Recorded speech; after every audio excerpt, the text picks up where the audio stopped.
to mute your machine. Or you do. Am I muted? Wait, oh, And turn off your sound. I thought I did, sorry. There's my mute, there. Okay, how's that? Okay. Good? Okay. All right, let's call the meeting to order. This is Taconic and Green Regional School District meeting, October 7th, 2025. The first thing I'd like to do is call the meeting to order and then approve the agenda. Can I get a motion to approve I move the approval of the agenda. Okay, the mics are fixed, right?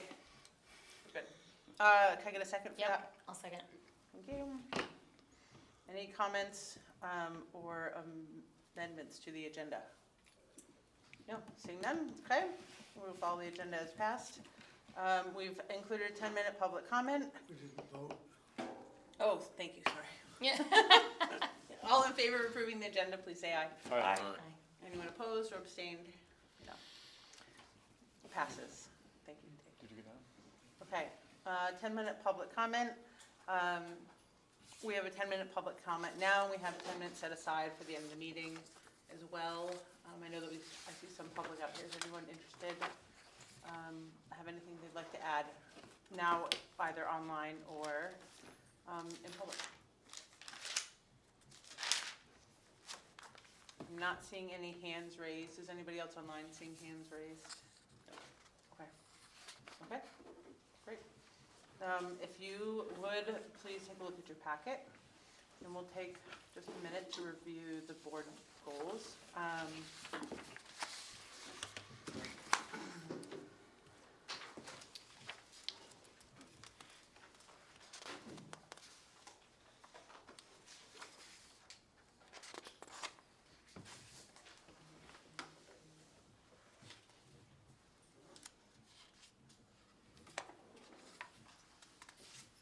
Okay. Let's move on to item 5. I move the consent agenda. Anyone like to second that? Second. Lindsay?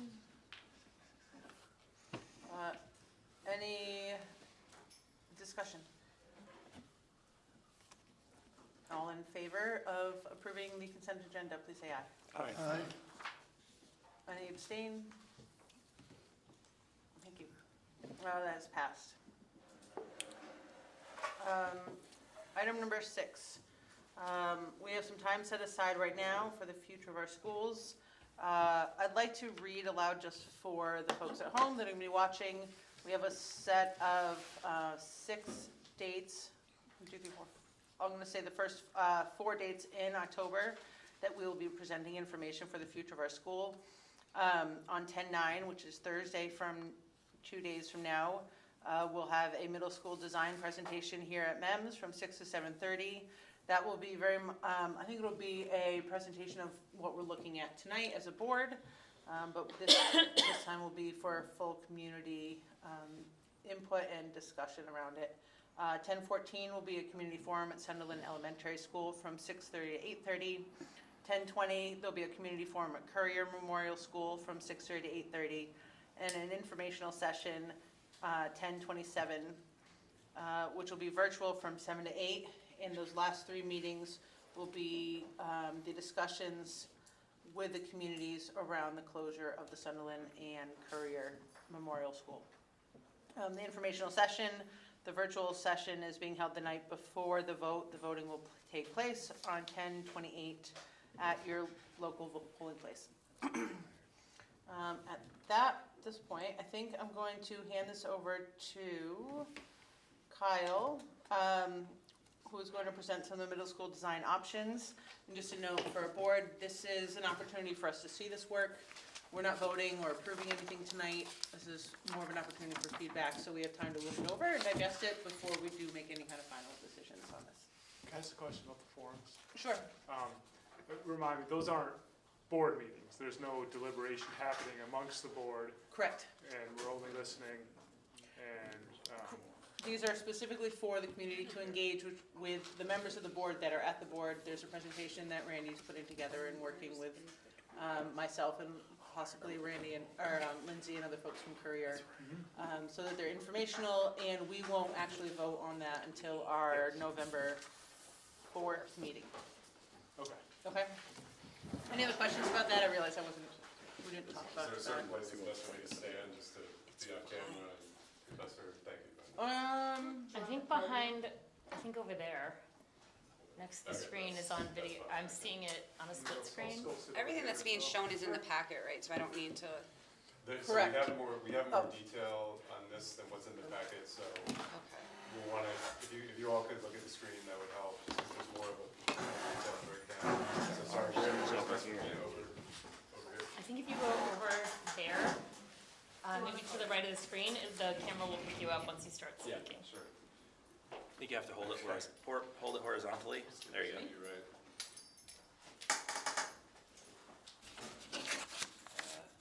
You might wanna cut down speaker view. Yes, he's doing that.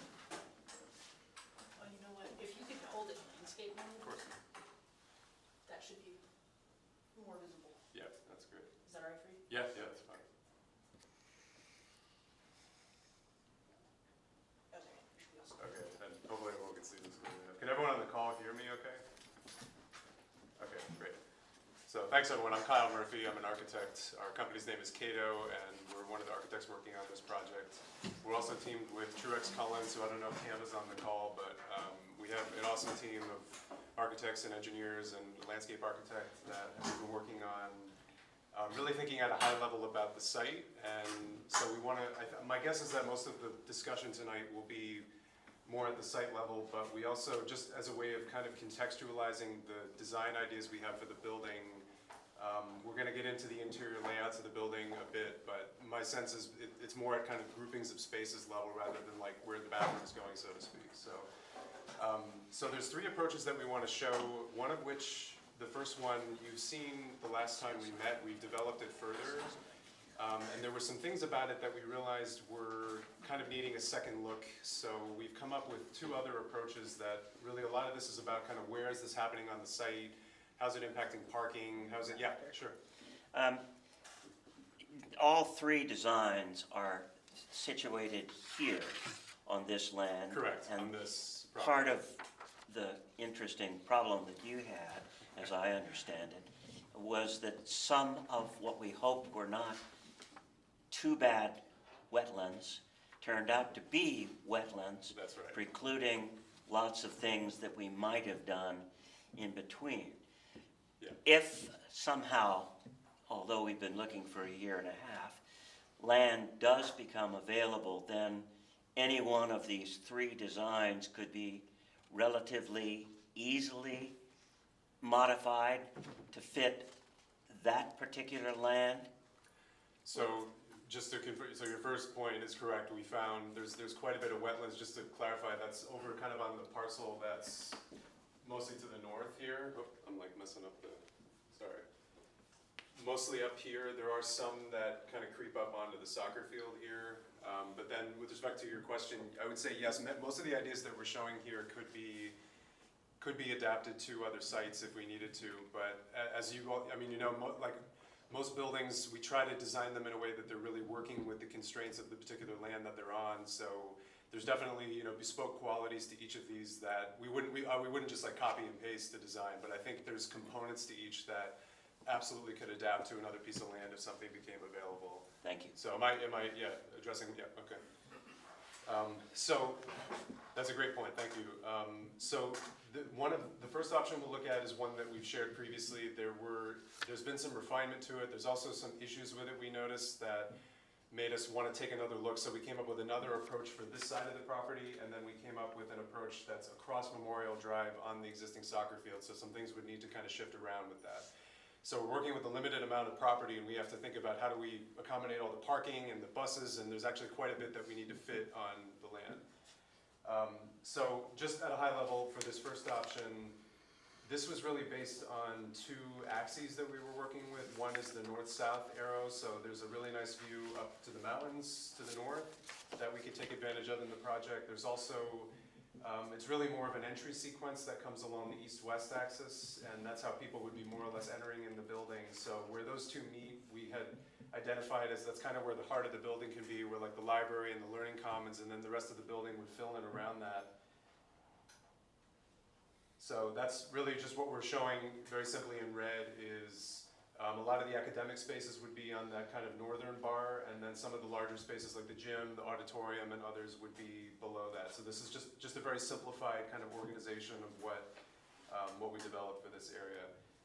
So we've been working with our landscape architect and civil engineer to develop this into a more detailed approach, and we'll get into the interior in a moment, but hopefully it's cleared up from where everybody's sitting, just a sense of how the parking is working, just to kind of go around the plan here. So we're keeping the field that's across Memorial Drive. The road on Memorial would become a one-way street where we would have just car drop-off. We would maintain School Street as a two-way road, and buses, that's where buses would pull in.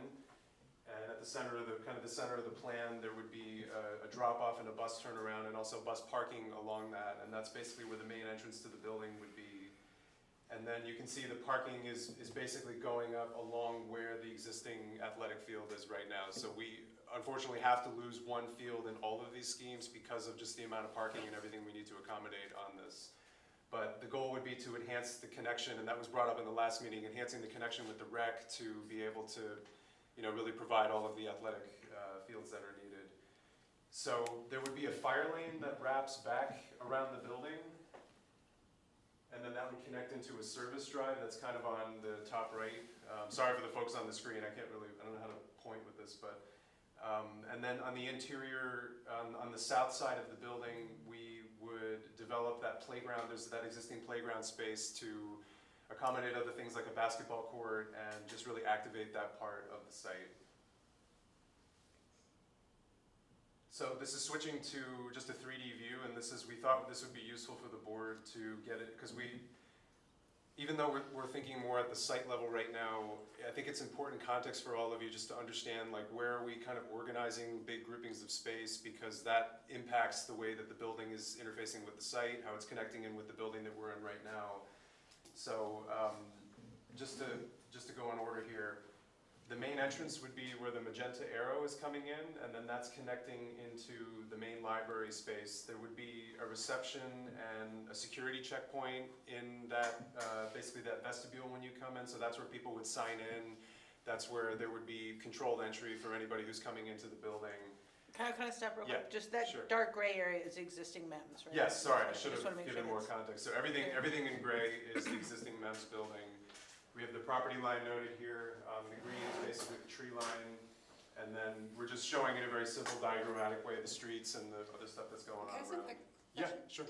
Is that entrance also for the elementary school, or is that just the entrance for the middle school? That's a great, so this is just middle school. Elementary school would stay the same. Okay.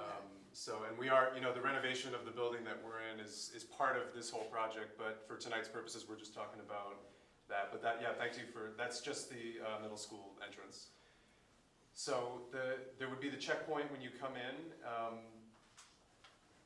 and then the idea, if you recall from what we showed last time, the idea is that the library is also, it's a learning commons, so it's not a space that's like off in one distant corner of the building, but the library is really very central. It's where people are passing through to get from one place to the next, so the building really radiates out from that central library space. We would really enhance the connection into the building that we're in right now. There would be a corridor that's coming off of the exit of the back of MEMS, and then that would lead into that library space. So just to go in order around this, the administration space is everywhere that you see the yellow highlighting. That's what we're going to highlight in each of these. The administration would be on that top corner, and that's basically what's receiving people when they come in. The cafeteria would open to the north in this case, but it would also have close proximity to that kind of central hub in the building. The STEAM and the fine arts component, those are spaces that want to be close to each other because they share like storage and other infrastructure. I should say, is everybody able to see this okay? Like you can see what is being highlighted? Okay. So those want to have some proximity to each other, but it's important that the STEAM, there's a lot of visibility when you come into that main part of the building, because that's where when kids are doing project-based learning and other things that can be on display, that's something that we really just want to have a lot of visibility for. And then the fine arts spaces would have easy access to the outdoors for, you know, like you need ventilation for the kiln room and other things, so that's that placement. All of the PE, so the gym and all the supporting locker rooms and everything around it would be on this corner. The performing arts would kind of anchor this corner, so the idea here is that there would be a lot of glass on these facades that, you know, if some of the younger kids are out in the playground space, that it would be kind of neat for them to be able to look in and see the older kids rehearsing in an ensemble or whatever. And then the auditorium would be right next to that for easy, you know, moving between the music room and back. So moving to the second floor, the heavy yellow line is representing, it's basically a mezzanine level, and that's something that will be similar in each of these three schemes. It's a mezzanine level to the library, which would be kind of an upper level with a lot of furniture and additional bookshelves that would look down onto the space below it. So the library is a double height space that's at the center of the building. And there would be like a big skylight over that, so just think of that as really being like the heart of the project. And then the big idea with this scheme is that all of the academic teams are on that north side of the building, so they would take advantage of the mountain views to the north, but then there would also be good proximity to that main library space. And that's something, when we did Founders Hall, we found that to be an important part of the project, that even if you're in the academic wings, having that kind of easy access, instead of having to go down a long corridor, or having that easy access to the library really enhances that kind of central core of the building. So in this case, all of them are in that zone that are looking up to the north. The foreign language suite, or the world language suite, would anchor the right side of that library. And then some of the support spaces would anchor the left side, so they would kind of flank each side of the library space. So I should mention, I know we're kind of going through a lot here. I'm happy to come back to any of these. I just want to give all the information first, and if there's anything that's unclear, just let me know, and I'm happy to go back to a slide. Just a Yeah, quick question. sure. The connecting hallways between the regional school and MEMS, are they enclosed and are they on both floors? So yes, it would be on both floors, and yes, it would be enclosed because it's a security thing, but it's also, there's a lot of fire requirements for how the buildings are treated when they're, so this would technically be a separate building, even though it looks like an addition. Right. This would be treated as a completely separate building, and there's a lot of, obviously, requirements when you're, you know, when you're connecting to, just from an allowable area standpoint, so, yeah. So just to, I mentioned earlier, there are definitely things about this scheme that are working really well, but there were some challenges that we ran into that made us want to think about some other ideas for this part of the site. And really the three big ones are the heavy yellow box at the bottom of the screen. We realized that that facade of the building was going to feel very heavy from the south part of the site. So if you're in where kind of the playground is, you'd be looking at, it would be just sort of an imposing size instead of like breaking down the scale. So we thought we could treat that better. The dash yellow line that's on the top is the cafeteria that's underneath the academic spaces. And one thing that came up is that we probably want to get more ceiling height in that space for acoustic reasons. Instead of it just being a single height space, you want at least like 1.5 to 2 stories in a good cafeteria space. And then the heavy blue line that's off to the right, we were just, as we laid this out on the formal survey that we got, we realized that we were kind of pinching up against the woods a little bit closely, and it was causing us to need a lot of retaining walls on that side. So this scheme can definitely work still. There were just some things at a high level here that we noticed that made us want to take another look at this area of the site. So I'll move on to the second one. Again, if there's anything that's unclear about this, I'm happy to, yeah. Yeah, on the gym issue, Sure. Can you tell me why there's 2 gyms instead of sharing one, and what are the what's the functionality of the new gym versus the existing gym? Absolutely. So the gym, from a capacity standpoint, and I think this may have been a board discussion earlier, correct me if I'm wrong, but sharing one gym was going to not serve the student population well enough, having all those kids using one gym. So it became, early on, it became part of the building program that we were gonna be including a second gym just from a standpoint of how often this one is booked and the athletic needs of the kids between the two. Sorry, what was the second part of the question? Yeah. Functionally, how are they different? I mean, the middle school one looks smaller. Yeah, so yeah, some of it is just the capacity that we're showing. We were assuming 400 people in there. That was some of the direction that we had been given on the size, but it could be made larger if it needed to be. It would be a full basketball court, a full middle school size basketball court. This looks smaller than the existing gym. Okay, did you look at expanding the existing gym north to south to fit two courts, the opposite direction? Yeah, so I should say some of the reason why the existing gym looks larger is because that stage area is off to one side, so we would lose that if, John, are you talking about like if the second gym was kind of abutting the?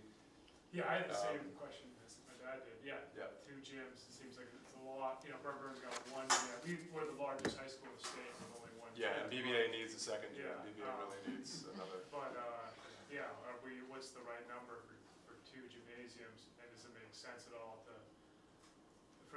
our existing gym, which is a lot of space as it is it possible to get, 2 gyms in that in any way? Not in the existing footprint, no. Not the existing yeah. footprint, we're modifying the existing footprint, I don't know if that's. You push it north, basically. Yeah, we had looked at some configurations that did that. The problem is then the gym is like sticking out in the middle of, where we have everything organized from an academic standpoint around that. So we had just been given direction early on that we needed to think of a second gym as being kind of an autonomous Where the direction component. From the board approving the program, so. Yeah. Yeah, that sounds familiar to me. I mean, but a year ago, right? I mean, Yeah, it's been a while. So. Ben also has a question, I see Randy has a question. Yeah. And answer it, maybe. I don't know if I can unmute folks, but Ben, why don't you go ahead? Well, I was gonna say Randy may want to answer that question first. I have a separate question. Okay. Sure, I just wanted to say that there's a requirement for kids in K-8 to have 2 PE classes a week per class. That does not exist at the high school level. So that's part of why when you've got the number of classes that we're gonna have in both of those buildings, there's just not capacity in one gym for the number of classes that need to be taught weekly. Thank you, Randy.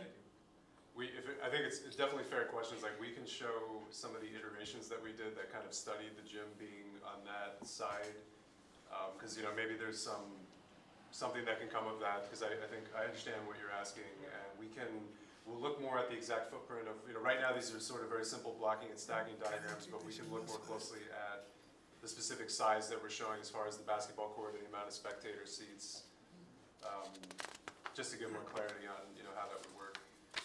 Question. What's Yeah. that? Ben had his hand up. Ben's first. Thank you. So two things. One related to buses. Actually, the district we have one electric bus now, maybe 2, just 4. Thank you, Randy. And one of the things that's coming out about these buses is that they function much better through the winter if they're in some kind of shelter. And I know some other school building projects are starting to contemplate that. So I just wanted to sort of put that in the design hopper, that may be a recommended practice for these vehicles if we're going to move in that direction. Certainly as an electric vehicle owner, I know it makes an enormous difference. Secondly, I was just curious about the location of the art space and recognizing that just outside what would be the windows of that space would be the service entrance, and I don't know if that's also where dumpsters and other supplies were, and it seemed like a potential conflict of use for spaces, so. Yeah, it's a great point. I think, the dumpsters wouldn't be there, they would be further up, but yes, that is part of what the service entrance is, so I think that is probably another potential conflict between sort of where we're showing some of these. I think like from a landscape standpoint, we could mitigate some of that of just keeping that service entrance kind of buffered from anywhere that there would be like an outdoor component from the art, but I think that's a great point. Was there anyone else on the call or any, oh yeah, sure. I was just gonna Yep. respond that I actually think there's a very strong logic for 2 gyms because we're trying to create a regional middle school that's autonomous and creates its own world and its own community. And so it should have its own gym and not have to be forced by design to be mixing with the younger kids. It's part of the whole, the ambiance that we're trying to create. Yeah. The second thing is the cafeteria is beneath the academic teams areas. So is there a concern about noise coming up through to the second floor? Yeah, I think, so that could easily be, the floor could be detailed in a way that could, make that not an issue. Like, at BBA, the cafeteria is underneath academic spaces in the student center. So there's definitely a way to deal with that from a construction standpoint for the kids that are in the classes above. I think when I mentioned acoustics, it's more just, if you think about a lower ceiling in that space where all the kids are, being louder and everything, it's more of a ceiling height issue that we would want to address in some of the other options. But I think just from the kids that are upstairs, there's definitely a way to detail the ceiling in a way that would prevent that. Yeah. So, one thing I can see potentially just with that design that may be an issue is if you have parents who are gonna drop off and pick up for basketball, that fire lane will probably be where parents drop off and pick up. And I can see that being, it's not really wide enough to handle that, just. Right. So I was wondering if you've thought of maybe flipping it and having the music, auditorium, and the basketball on the north side and the other stuff Interesting. on the south side, so that way the gym is kind of on the school street with the parking right there, and then you maybe can extend even the stuff, because I know you said too that the auditorium was gonna have aesthetics for playground, but it looked like where the classrooms were had some dimensions to the design too, which might not be, I don't know, I'm just wondering if you guys have thought of flipping it. I follow. So the next option will show the gym moving, so that should help what you're asking on that point. With respect to the fire lane, the idea is that would not be usable by parents. That's just for service vehicles and drop off, and there's ways to control, like,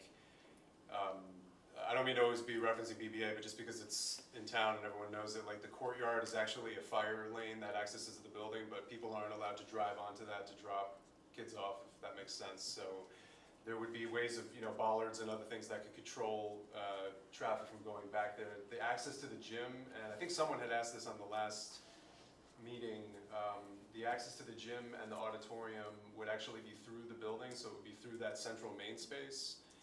So the idea is that's, and I should have mentioned this earlier, the idea with the library is that that's also meant to be a community space. It's not just where books are stacked, but like that would be a space that's multi-purpose, kind of like the room we're in, where community could use it for all different types of functions. So that could remain, there would be ways of controlling access to all the rooms around it, so that after hours, that central space could be an access point for both the auditorium and the gym. And it's also meant to be kind of a pre-function / intermission space where, like, if you think of, halfway into a performance or something, when people are getting refreshments, that's where they would come out into, or if, there's successive games going on in the gym where people are beforehand. Think of it as almost like a pre-function space as well.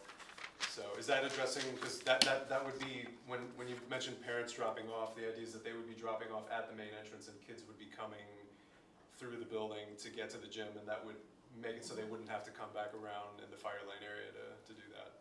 Am I understanding your point? Yeah, right? absolutely. Okay. And I get what you're saying. Yeah. Just Yeah.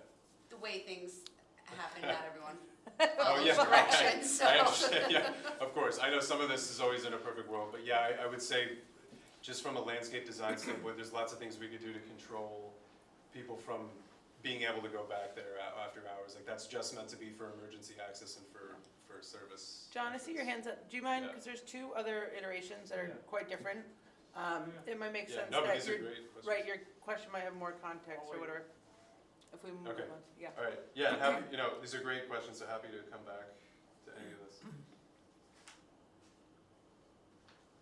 Okay, so we wanted to take a fresh look at this side of the site. So there's really two lines that are driving everything about the scheme that we'll show. One is there's a really strong kind of connection point up to the rec, which is the top yellow line, and that's basically the edge of that parking area that merges up into the path that connects over to the rec. And then there's also really the tree line. It forms that lower yellow line that we just, you know, kind of like blends into where that playground area is. So we thought we could do something that was a bit more organic, that kind of works with these notes on the site. So this one is basically these two kind of arrow shapes that are shifting past each other, and the idea is that in the center we maintain that library kind of commons community space. The main entrance would be where the arrow is shown, so in a similar place to the last scheme, but what's unique about this one is that this one would do a better job basically connecting into the existing playground area and everything that's south of the MEMS building, and then also really play up that connection to, like I know John had asked about on the last, you know, just the relationship to the rec.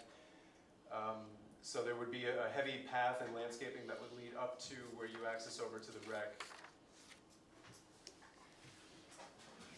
So we'll get into the building layout in a moment, but this is basically a more detailed site plan of that. So it's fairly similar to the other one in terms of where parking is being shown, the field being maintained across Memorial Drive, the bus drop-off and everything. So those are sort of the three lines from that earlier diagram of connecting up into the rec and then also blending down into that lower playground space. And then the blue line would be the main entrance. Is that still a fire lane in the back? Or? Yes, Okay. correct. So the fire lane in both of these would wrap back around.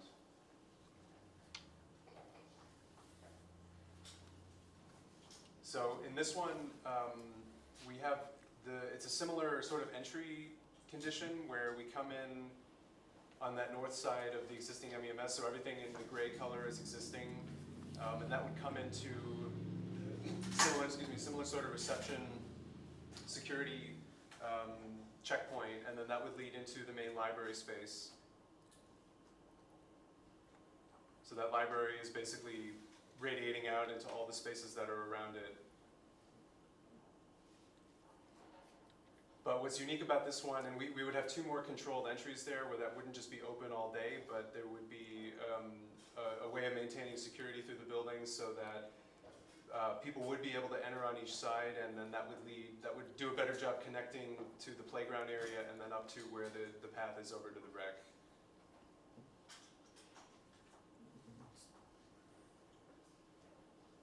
So we have a similar connection into MEMS.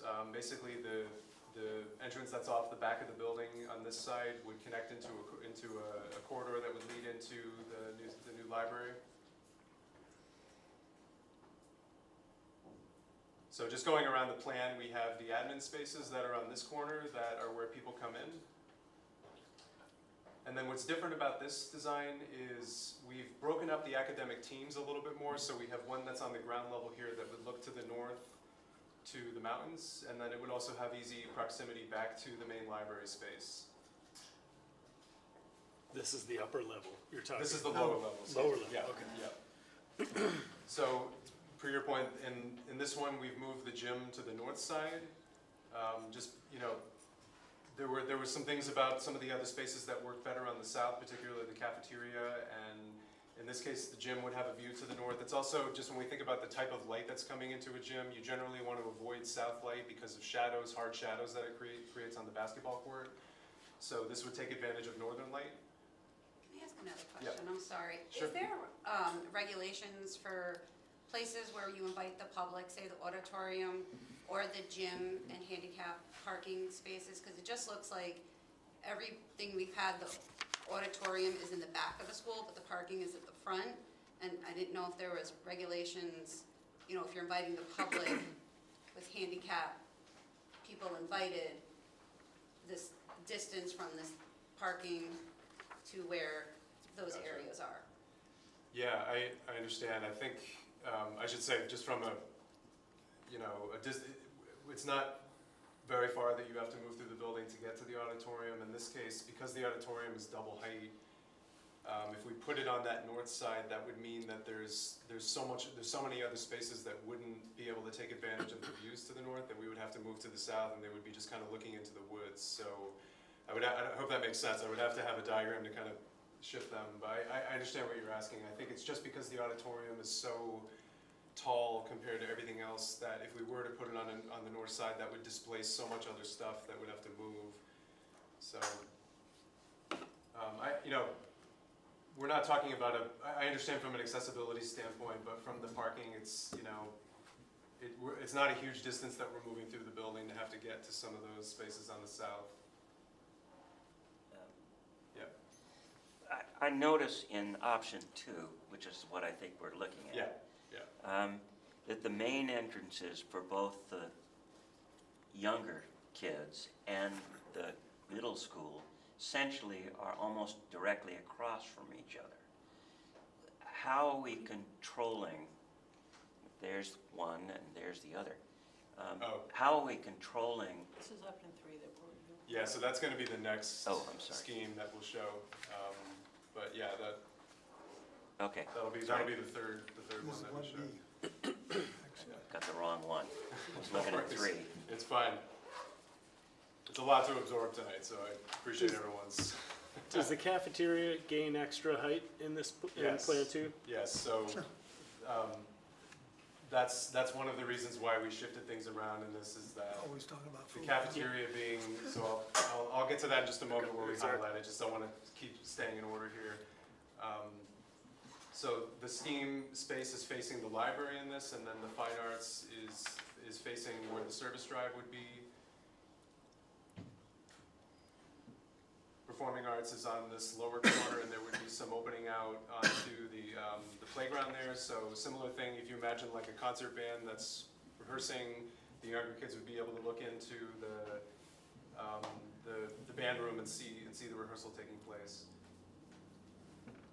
So then, yes, the cafeteria, because it's on this part of the site, we don't have anything directly above it, so we're able to maintain more ceiling height in that. So that was one of the big drivers on this, is we just wanted to see, could we get the cafeteria more to the south? It's also, that's one space that is good to have south light because of just, getting a lot of glass on that facade and everything. Okay, so moving to the second level, we'll move through this quickly. Similar thing where we have a mezzanine with the heavy yellow line that you would be able to look down into a double height space. What's different about this scheme is that we've broken up the academic teams a little bit more, so we have 2 on the north that are looking out to the mountains, and that's some of what I was trying to mention with, like, if we were to move the Performing Arts Center up there, there's so much of that would have to kind of move to the south of the building that it was sort of a tricky thing from like a puzzle standpoint to figure all that out. But we would have one academic team that's on that south corner that would look into the forest. So each team would have kind of a unique interior atmosphere and would have a different view that it's looking out onto. And then, so our world languages is on this corner and also looking back into the main library space. And then in this one, we've broken up a lot of the support spaces around the floor plan. So, all different types of support team offices and life skills and other spaces that we were asked to include. But one thing we want to just highlight about this, and I think there's relevance to the first one too, is we really want to think about how this is tying in with, we could think of this as almost like an educational journey that the kids are taking from pre-K all the way up through 8th grade that will be on this site. So we're not getting too much into the renovation in this conversation, but the way we've been thinking to reconfigure the building that we're in right now is that there's an order to it where on the lower level, on the lower part of the screen, you're starting with PK, moving through kindergarten, and then from 1st through 5th grade on the 2nd floor, because it will go from K to 8 to K to 5 if 6th through 8 is moving to the new building. And then what's kind of neat is that the heavy magenta line is meant to represent, it's like a journey that you're taking into the new middle school, and there could be something kind of symbolic about that from like a transition standpoint. And then that would culminate in the view to the north to the mountains. So I know one thing we really emphasized when we were doing Founders Hall is the bell tower room that's at the top of the building is, some have referred to it as the highest place of learning on campus. So it's where seniors can do presentations, they can have board meetings there, it's a flexible space. But it's also sort of symbolic of like the transition moving beyond the school in that sense. So there could be up in the heavy red rectangle on the top corner, there could be some type of multi-purpose space that could serve a similar capacity for the kids who were in 8th grade who are transitioning from middle school up to high school. So we always want to be thinking about projects in the grander scheme of like what's the educational, what's the journey that kids are taking throughout the whole district from the time that they're little all the way through the end of high school. What's So- at the bottom? You said, what did you say one team is on the first floor of the? Oh yeah, great. So what is that? Right, so the one that's on the first floor, we were asked to include one for 6th grade, one for 7th grade, one for 8th grade, and then one called a vertical team. So my understanding of that is that would be, there would be overlap from different grades that are using that. So the 4th team that we're asked to include in this is not specific to any one grade. It's kind of an autonomous academic team. And Randy, you can jump in and correct me if I'm mistaken on that.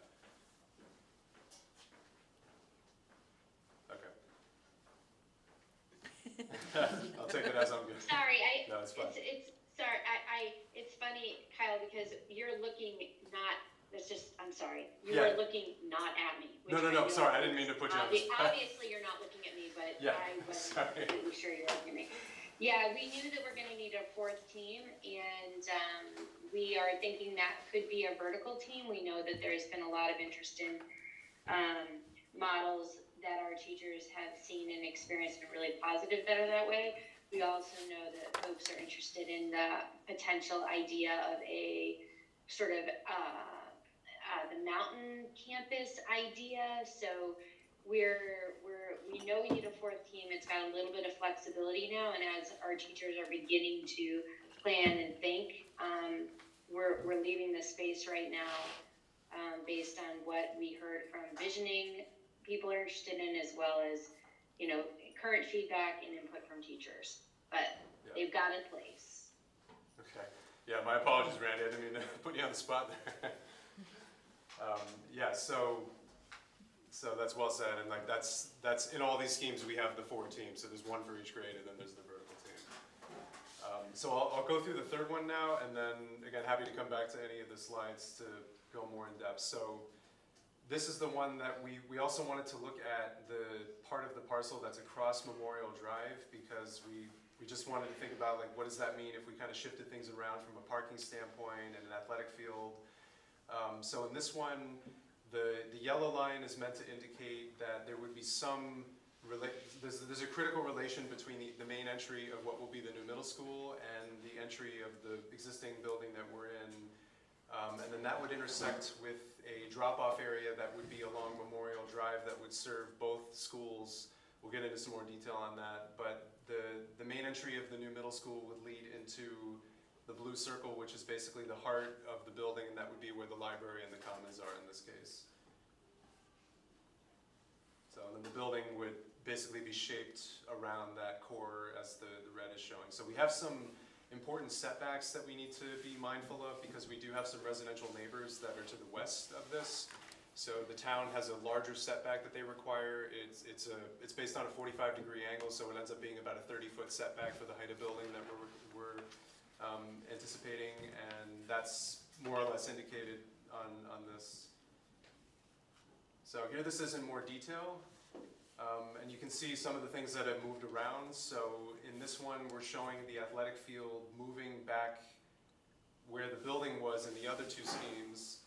And then the parking is in a similar zone. And one thing I should say is that the parking, it's slightly different in each of these options, but it's not to say that that has to go with the particular building form that we're showing. Like we could mix and match different, it's just a way of showing different approaches for the building and for the site. So it's not like we're locked into one parking arrangement with each of these options.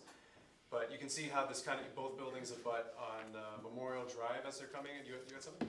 Oh, I just wondered, since you mentioned parking, are you talking Yeah. about similar number of spaces for each of the concepts? Great point. So we're required to, based on the town, we're required to get, I believe it's 183 spaces we calculated, and we we are coming close to that in each of these. We have to work with the landscape architect to identify a few other pockets where we can get parking, but it would be considerably more parking than we have right now.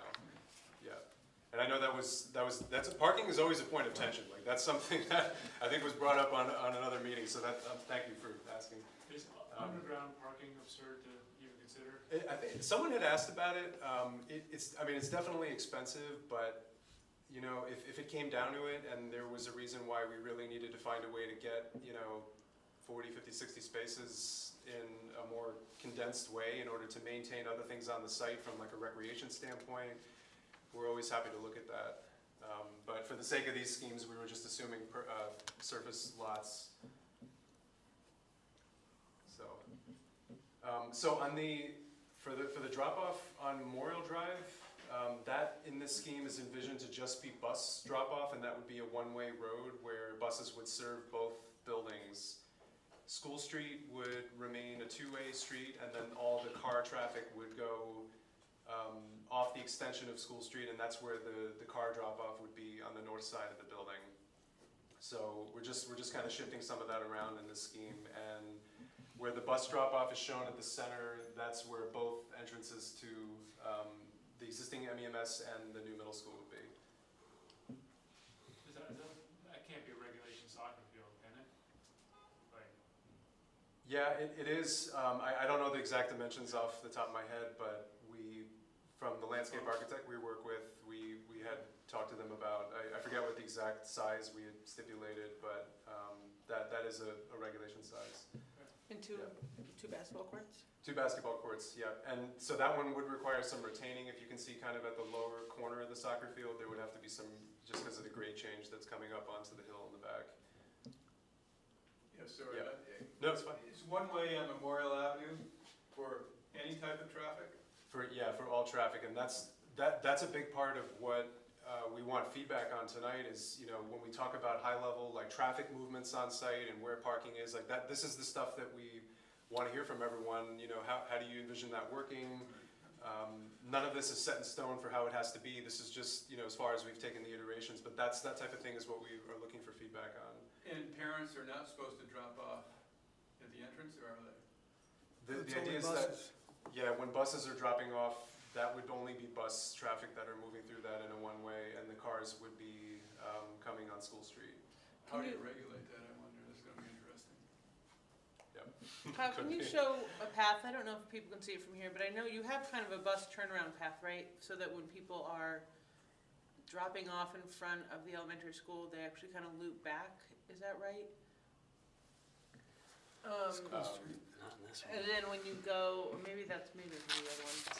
If you're going up School Street, is there an easy turnaround point for folks to go drop off and then loop back? They would have to loop back through the parking area, so I don't know if Okay. the arrows, I guess I could zoom in, there we go.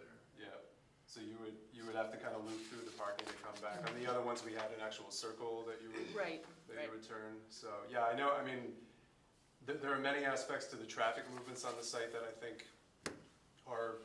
there's some complexity to that for this site, and that's really what we want to flush out and understand how that's going to work, so, yeah. The one thing, going off of what Jeff was saying, is that on the other side of the school, that's public parking, so you can't block off that road just for buses at a certain point, because businesses, employees park there. And Yes. and otherwise, they have to go through the Rite Aid parking lot to access that. So I don't think you can block off that road just for buses because of the public parking. Yeah. I think Randy has her hand up. Randy, did you want to No, speak to that? That makes sense, yeah. Yeah, so what we were planning is, you've still got those businesses, you've got Maple Fields, you've got the resale store, right? So that part into the parking lot would still be a public, it would turn one way right at that intersection into the parking lot. Does that make sense? So if you drove in and you want to go through, you can't unless you're a bus in the morning. I think that's what we're thinking, is that first part, you could still get in and park there.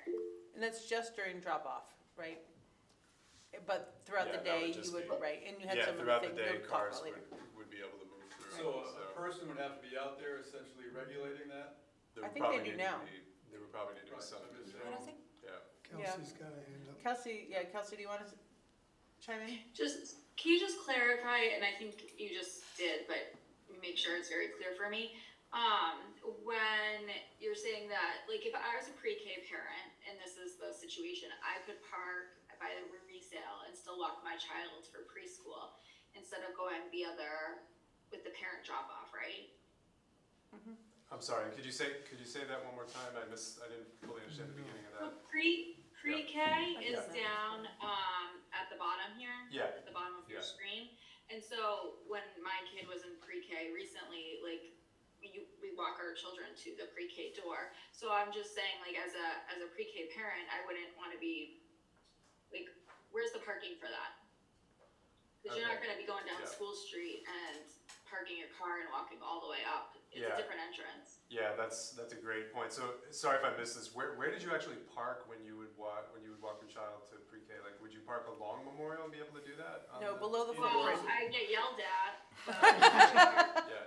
shh, don't tell anyone. Yeah, I would park where I wasn't supposed to, or I would park at one of the shops, and I'd run across the street Okay. with my kid. Yeah. Yeah. Yeah, absolutely. And honestly, as I said, there's definitely some things about this that this is the feedback we want of like what's working and what's not. So this is very helpful. Let me just go through the interior component of this, because I think just to understand the layout of the building on the site, as we consider this as a location at all, we just want you to understand what's in the building. Can I ask one more parking Yeah. thing? Have you considered, and I hope there's no men's employees to throw anything at me, but putting employee parking where the community garden is now, like by the Rod and Gun Club, and if you could really like bolster that connection between the rec and Mam's property, like, I hate to really redo the bridge, but you could have, be like Disney World, you could have like the people carriers coming back and forth. It's not that long of a walk. It's kind of what we do for employee parking at PBA every day, but that's Mam's property over there on that side of the rec, and like that's then you open up so much more maybe green space. Like now we've got more of a, could we potentially have more of a campus feel and less of a parking feel. That's kind of borderline wetlands, but maybe we could work with the town too for that Rod and Gun Club parking, because I know that'd be advantageous for the town for all the events and sports events there. If we could say, hey, during the weekends, this parking is available to you, then that could be a mutually beneficial relationship. You know what I'm talking about? So you're talking about parking that's existing up, No. or adding parking on the property that we at the school owns. Our T&G land. Okay. I don't know how much space there. Yeah, so that we had looked at that with the wetlands scientists who came, and they basically told us that land is so heavy in wetlands that we're not really able to do much The over garden there. is too? When you say the garden, I haven't been over there much. What are you? There's right next to the Rod and Gun Club, like if you walk through the path right over here, there's a community garden that was there. Yeah, so I'm talking about this parcel here. You're talking about, are you referring to something else? Yeah. Yeah, that's. No, that's basically it, right? Oh, it'd be back here though. Right. Yeah. Oh, the teachers won't like you in the wintertime. Well, you're also proposing a gondola or a people mover. Yeah, so maybe a little Is bonus Cam, there. Kyle, is Cam in there? Is Cam there?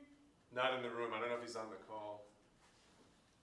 I was just thinking, I think that John's question is a good one. I had assumed that when they did that, when we had that whole wetlands evaluation, that they had done the entire parcel.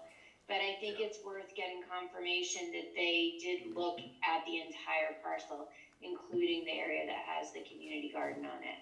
So if Cam's on, maybe you can weigh in on that, and if not, I will follow up with him just to confirm that, because I think it's an important question. I can't see if Pam's on the call. I Randy, just my assumed he would understanding is say. the wetlands scientists did walk the entire parcel, but we can follow up with them and confirm that. Emma, do you want to answer the question real quick? Oh, yeah. I guess I'm just wondering how one soccer field will work with adding a whole new middle school onto this? Because I know that the lack of fields now is an issue, so just wondering how that will work. Yeah, it's a great point. So there's no question that any of these schemes on this site will place a greater emphasis on the need to use the rec for facilities. So that's just kind of where we're at, right? Like, we had looked at tried to talk to other property owners in town about, like, could we do a new project somewhere else that would afford us more space to have, 2, 3 fields or whatever. But it's really just based on the amount of parking and everything that we're already even a little below where we need to be on the parking. So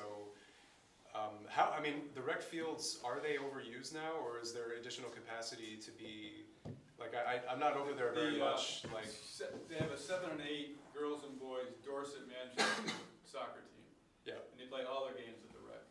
Yeah, but in terms of just a scheduling standpoint, Burnsburg's got another field on site now, so BVA that's is gonna It has lessen the been demand at the rec, of the rec, so. Yeah, so it's a great point, and if there was a way around it, but just because of the amount of stuff that we have to fit, and that's a big reason why we want to emphasize the connection up to the rec in these schemes, because all of these will require more use of the rec for athletics. Ben and Kelsey, I see you both have your hands raised. Do you want to ask questions specifically about this before we get to okay. Go ahead, Ben. Thanks, Kelsey. I'm sorry if I'm butting in. I really just wanted, I know we brought this up before, but I think that connection to the rec, and specifically bringing whoever the rec, I don't know, as a mountain resident, I don't know who's in charge of the rec, who's the organizing group, but bringing them into conversations about, both about parking and about field use sooner than later. This seems like an essential conversation to have, with our plans moving forward on the mountain site. And that, I think, to John's point, if we can secure that as a parking location for at least a portion of the parking, that really can open up some more space, which I think is really important. And whether there's ways to incentivize people parking over there, some sort of perk or something, but it's really not, I think it's, again, compared to what faculty have to do for Burn and whatnot, it's not that much of a stretch to do that. Thank you, Ben. Kelsey, do you have a comment you want to make now? Yeah, I want to two things. One, I want to piggyback off what Ben just said, is that I agree we should totally do that, look into it. Even the extra parking space behind or right next to the Rod and Gun Club, those are open, like they're empty during the day. So I think let's talk to whoever we need to figure that out. Also back to just like dropping off situation. Randy, do we know how, I know you changed it at the beginning of this year, but how is it going with MEMS now with the drop off and like the one way and the school? I'm still like struggling to wrap my mind around this not being a complete chaos. Yeah, I mean, there's definitely some work to do. I've been over there a few times. We have a lot of people out there managing traffic. The idea of Memorial being one way is, for me, a very, very big factor. The fact that it's two-way is what really creates a lot of challenges. So if we can get Memorial to be one way, which we can go through the process with the town to make that happen. So we've got some options, and the parking and the driving thing is for sure an issue. I also am anticipating. 2 ways now? Yes. Okay. But yes, it's completely different. It's much safer than it was. It's much better than it was. But there's congestion, and then 2-way on Memorial is tough because when the stop signs are out, obviously nobody can go by. So that keeps stalling traffic, given the fact that it's 2-way. Once we have a sense of what it is that we're going to be moving forward with, then we have something to really go and talk through with the town. Great. Thank you, Kelsey. Thank you, Randy. Yeah, great point. So I'll run through some of the kind of the interior layout of this quickly, just to close the loop on this one. So there's that main entrance that's basically right across the street from the main entrance to the existing building, and that's where we would have that security checkpoint, and that would lead into the central library space. The library, again, would have easy connection to all the spaces that are around it. Admin would anchor this corner, and what's kind of nice about this part of the property is that there's like a dialogue between similar spaces between the elementary and the middle school. So that's right across the street from the admin that's in the existing building. And similarly with the cafeteria, there would be close proximity to the cafeteria that's existing right now, so that, you know, just can help when you're moving things between spaces and whatnot. STEAM and art are also connected in a similar way, opening up onto the library. The Performing Arts Center is in this lower left corner, and that is basically balanced by the gym and all the locker rooms and everything being on the northern corner. And then moving upstairs, we have the kind of mezzanine floor level that would be looking down onto the space below it. And then in this one, we have all four of the teams basically wrapping that front and the top, and the north and the south facade of the building. So I think that's another thing that could be presented as a strength, or it could be a potential issue where there could be something nice about, like if you think of the elementary students, they'd be able to look across and see the middle school students in class, but is that a good thing or not? I don't know, because then are the middle school students, are they kind of in a fishbowl? Like, we would have to really think about how the facades of the building are designed in a way to balance that. So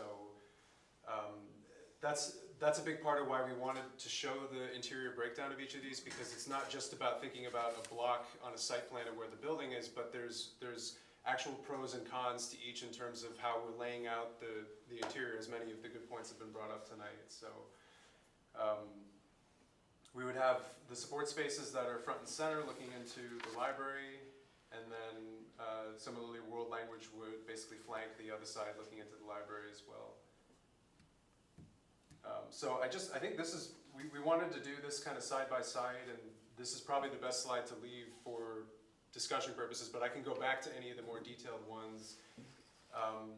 This is just putting the more revised scheme on the east side of the site next to the one that's across from Memorial Drive. So you can see, you can just do a side-by-side comparison of kind of understanding, you know, where the athletic field is and how some of the circulation and other things are working in relation to each other. Yeah?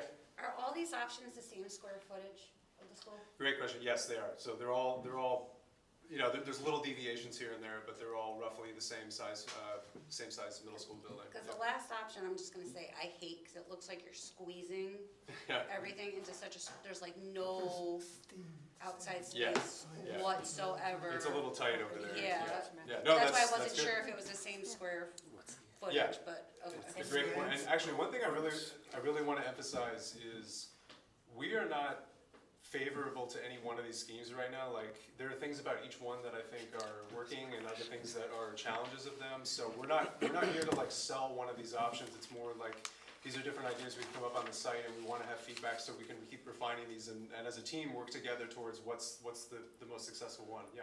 Can we expand in each of the designs the access where kindergartners, first graders, and pre-K might be housed down in the existing building? If you allowed for a bigger access, that would allow a small number of parents to quickly drop off and walk their kids to that particular spot. To that part of the site. And so they wouldn't have to walk the length of the entire building. So is there room enough to do that? We can definitely look at that. I think it's a great thought. Yeah, you know, there's maybe ways to create some other type of circle or drop-off area down on that end that would alleviate some of the traffic on the northern part of the site. I assume that's why you're asking that. Well, I'm asking it because you watch at Floodbrook, which is what I'm more familiar with. Yeah. And the kindergartners and the first graders and maybe even the second graders are almost always watched with parents in the car, not moving until that child is effectively in the building. yeah. And that's about now. Right. Early on, they're getting out of the car and going in. So it's a learned process, and I think we have to acknowledge that that's an important growth factor, but parents need to be comfortable with that young a child feeling comfortable about getting in the building. Yeah, absolutely. I think, and that would help some of the other observations earlier about, like, you know, how far are you having to pull up before you're walking your kindergartner or whatever into the building on the south side. So we'll definitely look at that more.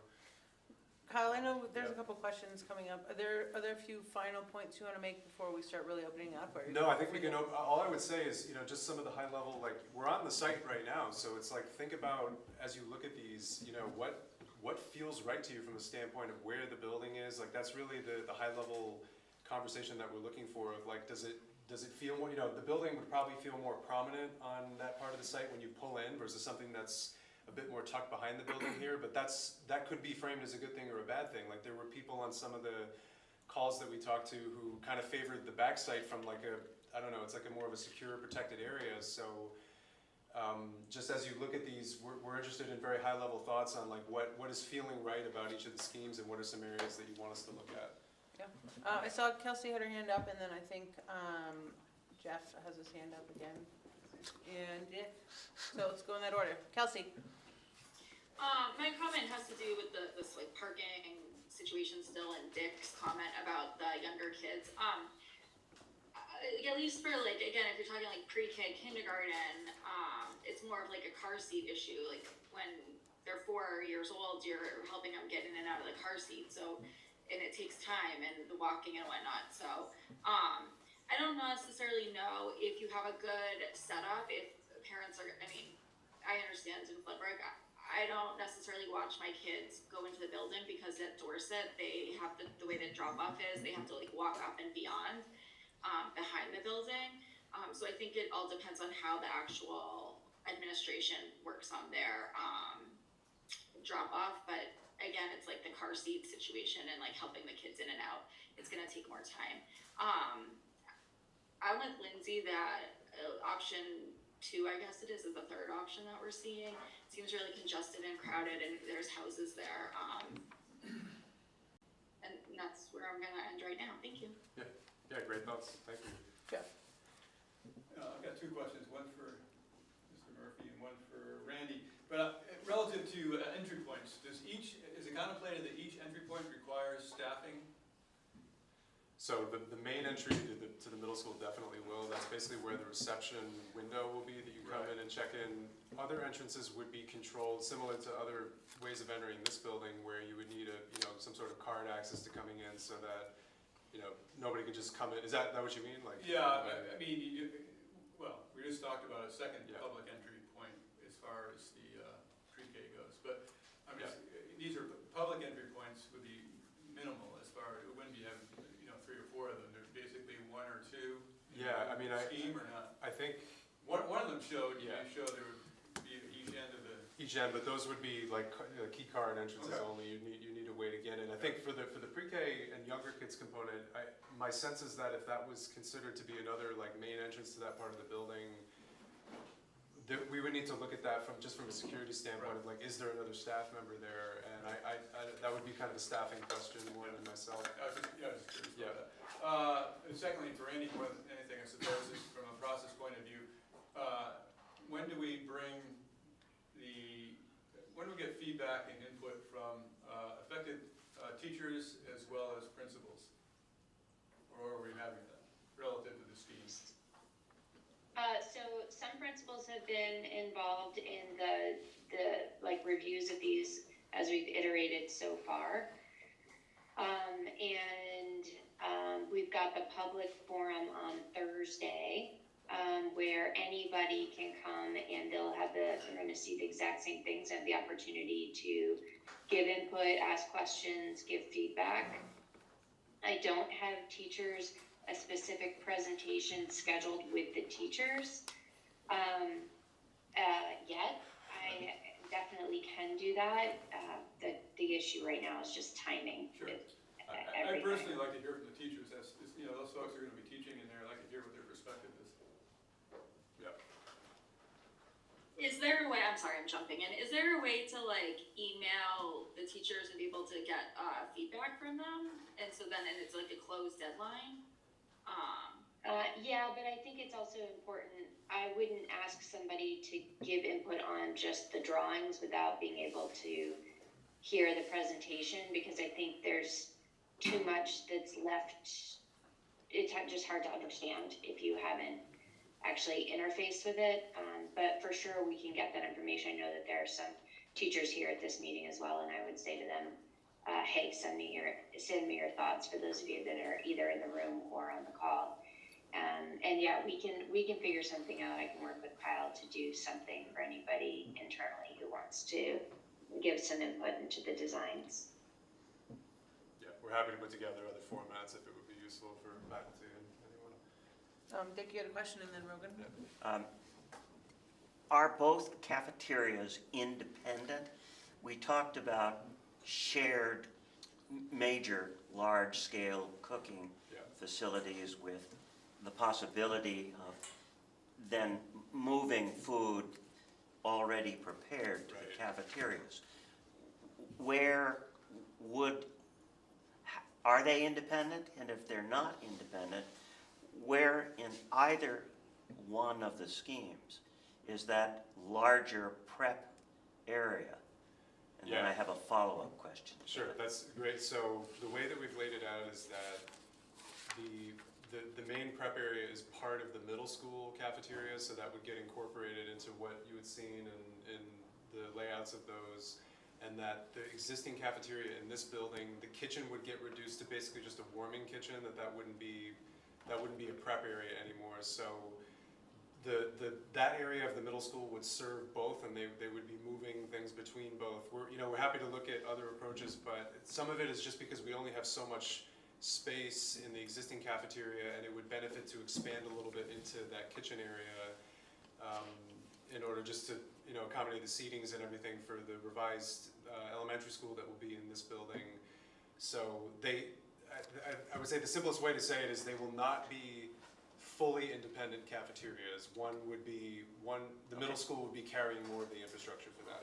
My other question has to do with the business that when we explored visions, we spent a lot of time talking during that vision discussion 3 years ago, or no, almost 4 years ago, talking about the availability of things like woodworking and other things that used to exist in middle schools. Yes.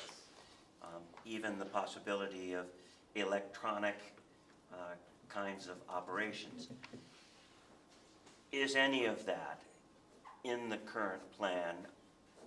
So we have, when we say STEAM, that's meant to be all inclusive for everything from makerspace to a computer lab to, like, we hadn't been stipulated to have exactly woodworking equipment, but, and I'd have to understand that better from middle schoolers from a safety standpoint, if, like what equipment is, I know like if the STEAM Center in Founders Hall, there's a small wood shop that's connected to that. Not that, there's still the main wood shop down at Larson Hall, but the idea of STEAM is that that's all inclusive to mean basically project-based learning, that students could be doing anything from woodworking to making models to doing digital modeling on the computer. So there's room for that. Oh yeah, 100%, yeah, And we talked a lot about black boxes, a single performance space like a black box.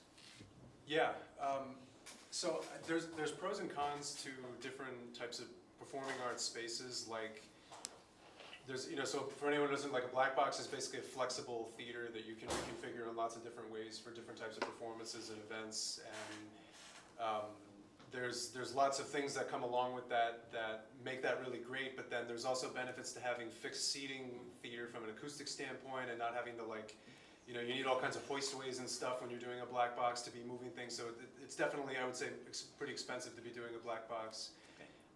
But there's benefits to each, and I think that's something we could explore more if the board and the community wanted us to be viewing the auditorium as more of a flexible performance space rather than more of a traditional stage with fixed seating, if that makes sense. Thank you. Okay. So yeah, we're happy to, and I should say, any of the boxes that we've shown for different program, whether it's STEAM, because these are great points, like whether it's STEAM or performing arts, that's just meant to represent a footprint, and the inner workings of those can be developed in many different ways, and we're happy to keep studying all that.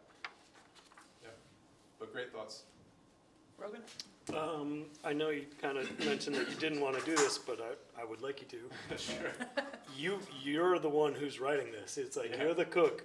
You cooked this up. Oh, sure. What's Yeah. the best meal? Like, do you have a favorite? Do you have something you're leaning towards out of the three options? Sure, no, I should say, even though we're not looking to emphasize one or the other for board discussion, I can say for myself, I think I changed it here. I do have a bit of a preference for the one that's back Two. on this side, yeah. Yeah. For all the reasons that have been brought up today, I think, again, I think we can do something extraordinary with either one of these locations, but I think when I look at the traffic complexities of going across on Memorial, plus the points that have been made about like having enough green space buffering the building, there's actually a lot of really cool stuff we could do back here. So I found as we were laying these out that I was getting really excited about the one that's on the right. So yeah. Cool. Thank you.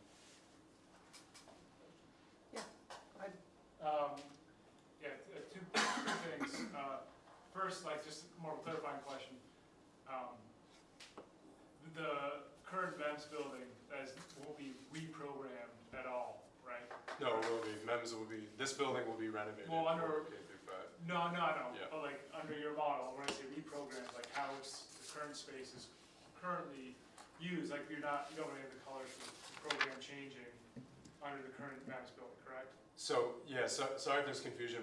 For the purpose of this meeting, we thought it would be better just to focus on the middle school programming. There will be some shifts in the based on the fact that it's going from K through 8 to K through 5.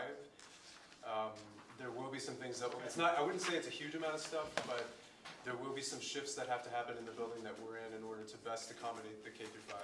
Okay, so that's part of my first question is, Yeah. then there's no real shared space between the middle school and the elementary school, correct? There's no shared programmatic space. And that's just something I'm trying to wrap my head around, like, because we talked about wanting to be a distinct school, and that's great, but it feels also like we're trying to wrestle with like, well, there's gonna be no shared interaction, there's no sense of community, like, this is kind of more of a board discussion, right? Do we want like a common space for all kids to be together, a common auditorium, I don't know what it is, but my sense is there is no shared programmatic space between the two. That's correct. Okay. They're autonomous. There's no, that doesn't mean there couldn't be some overlap in some of the stuff we're showing, but in terms of like an intentional, common space that's opening up onto both buildings, we haven't yet designed it. But we're happy, if that's something that you would want us to look at more, we can certainly do that. And so the other point is, I don't know, we have so many meetings coming up, but I don't know if it's worth you going to the next Manchester Select Board meeting and showing kind of wherever we're at then. There might be some ideas there, because there could be some ideas about like these, where can we both benefit, like these zones of symbiosis, right? There's maybe there's too blue sky, but like I know that the town was interested years back in like having more gym space, and is interested in having an auditorium. Like if we took the auditorium and the gym space out of our building and put it, nearby in the rec, right? A shared space for the greater community, like, it'd be a shared public space. Now, during school hours, of course, is that something they'd be interested in? Would they be interested in, sharing the cost of that too, potentially? But also free up more physical space here. But my larger point is,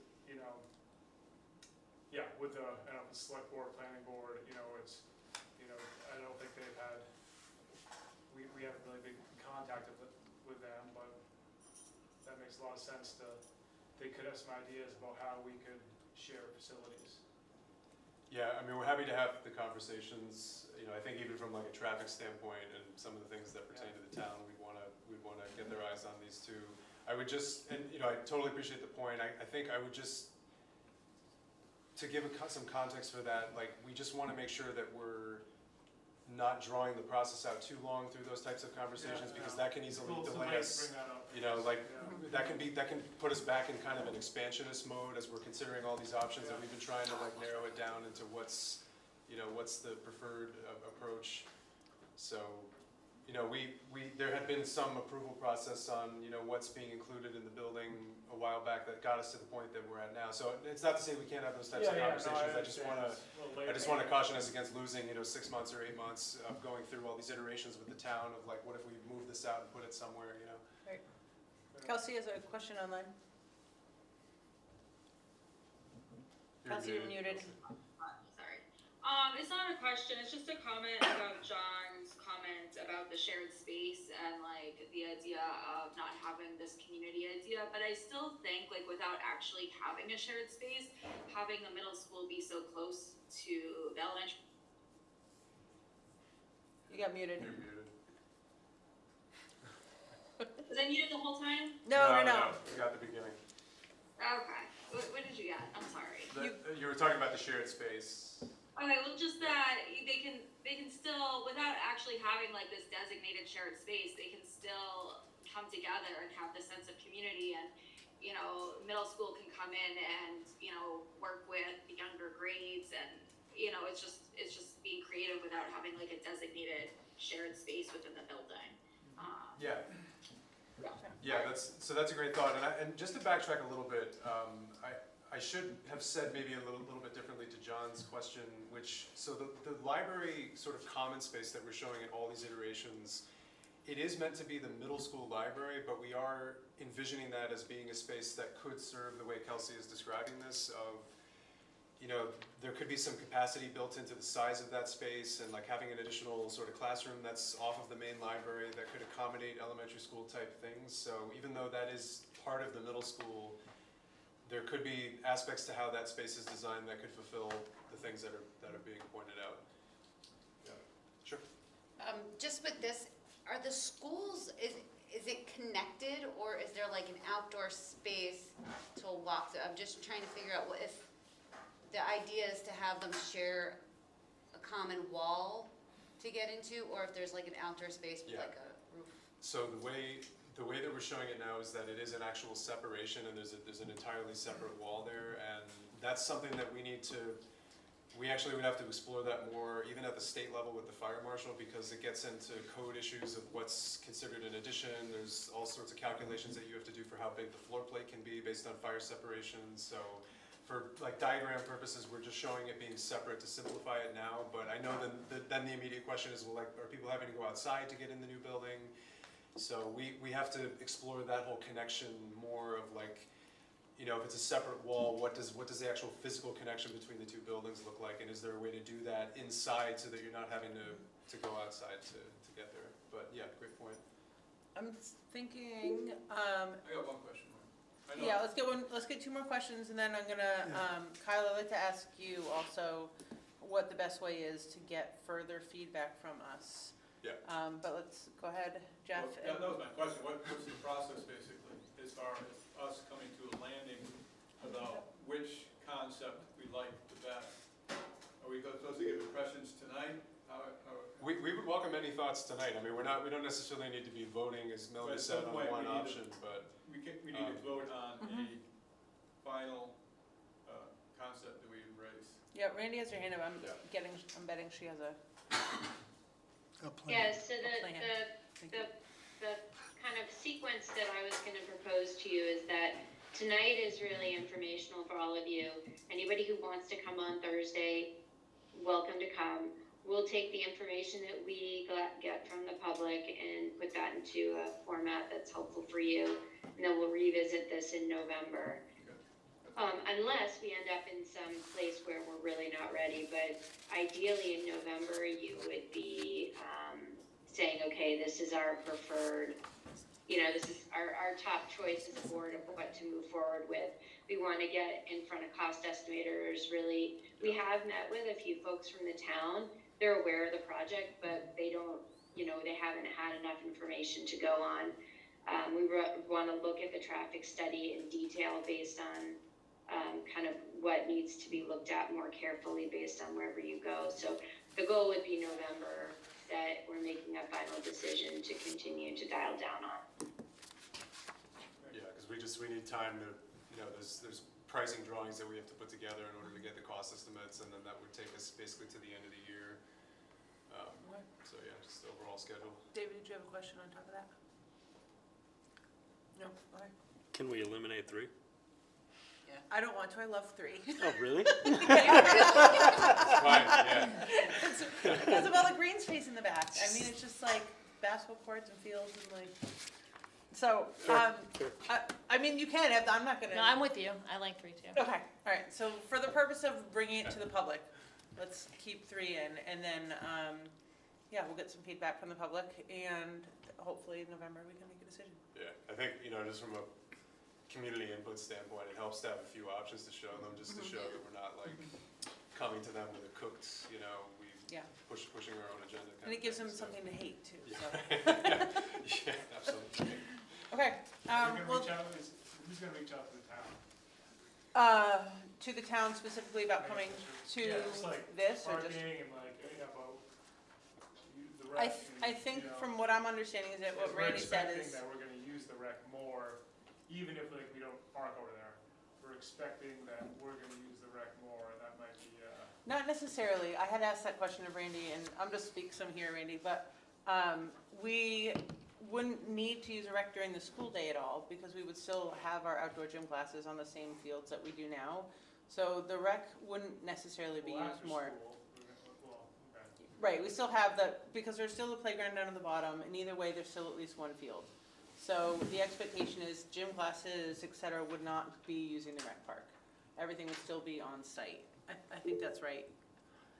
But yes, John, it will be me that makes those connections as we continue the conversations with the town. Okay, The rec park will be part of it. thank you, Randy. Ben, you have your hand up? And then, Yeah. I was just gonna remind us that we're consolidating a number of middle schools here that all have their own playing fields. So just by numbers, we're going to need more space than what we have with one field, which is to do sports. So we will have a higher ask of the rec park no matter what. yeah, Jessica, go ahead. Can you go back to the rendering that had the strong connection path to the rec path? Yeah, of course. Because it looked like it was going through the parking lot.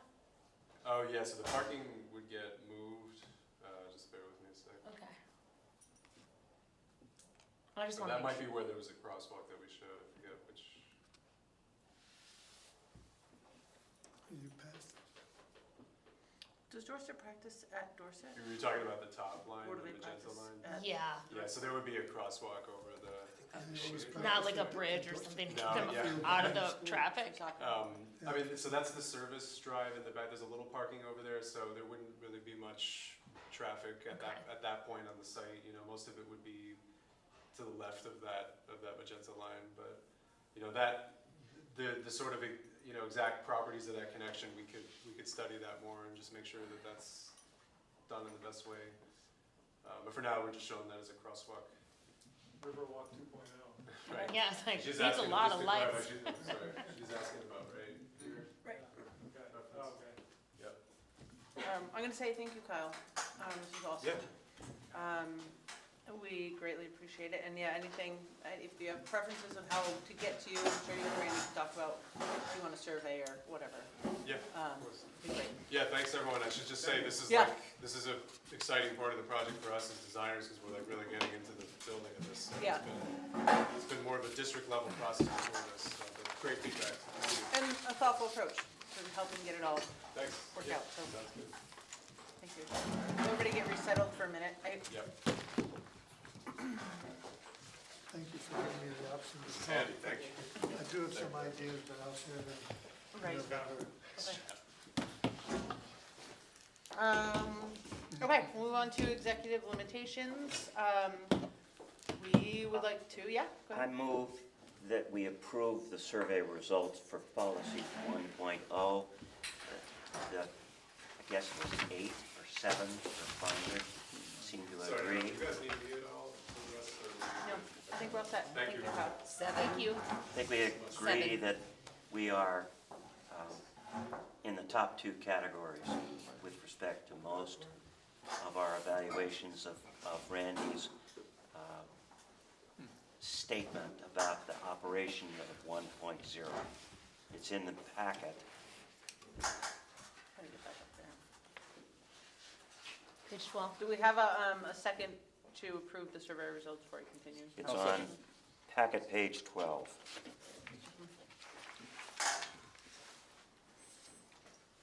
Do you have a second? Second. Oh, thank you, thank you. Further discussion about that? I think 7 out of 13 is only our Thanks, quorum. everyone. Yeah. Thank you. Hearing no discussion, we should go ahead and vote on the, to approve this survey results. All in favor, please say aye. Aye. Any abstentions? Any nays? No, it has passed. Monitoring of policy 2.3. As most of this policy has to do with the way we manage money, which is largely in the control of Sue Wilburn with lots of other people helping. I think that the report on the monitoring of our financial condition, as the audit traditionally always shows, is in very good condition. We approved the audit last meeting, and this is a specific monitoring report dealing with, in fact, the way money is managed, with all of the various nuances implied in that. Remind me, do we, Randy, this is just distribution, right? We're not approving this monitoring policy? I feel like we Correct. should. So I gave you the monitoring report. If you have questions for me, I am happy to answer them. And then you will then complete the survey on this and then approve it at the next meeting. Thank you for clarifying that. Any questions for Randy on this? I'm seeing none. Okay, distribution of, which is the monthly update from the superintendent. Randy, do you want to speak to anything specifically on this? We should have. I would say that the BRSU board approved my goals at the last BRSU meeting. I wanted to make sure that all board members have a copy of that.